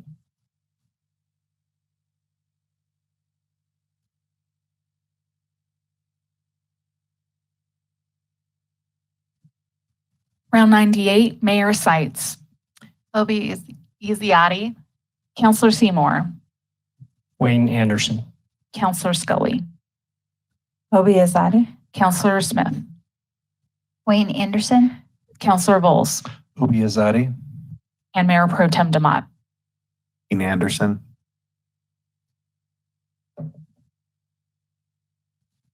And the results of round 98 are 3 votes for Wayne Anderson and 3 votes for Obi Izziati. And we will move on to round 99.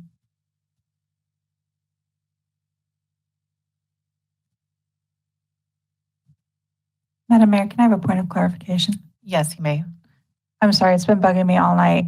Mr. Azadi, how do you say your last name? Thank you. It is Azadi. Okay. Little things bug me.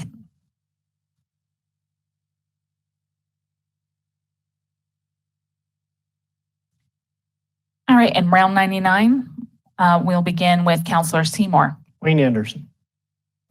Councilor Scully, Obi Azadi. Councilor Smith, Wayne Anderson. Councilor Bowles, Obi Azadi. Mayor Pro Tem Demott, Wayne Anderson. Mayor Seitz. Obi Azadi. And round 99 yields 3 votes for Wayne Anderson and 3 votes for Obi Izziati. City Clerk Parker, I would like to note it is now 10:30 at this point. We've reached the agreed upon time limit, and I believe we will move to a election to fill this vacancy. If any colleagues have other comments, I'd be happy to hear them, but I think at this point it is clear we will not be making a decision tonight.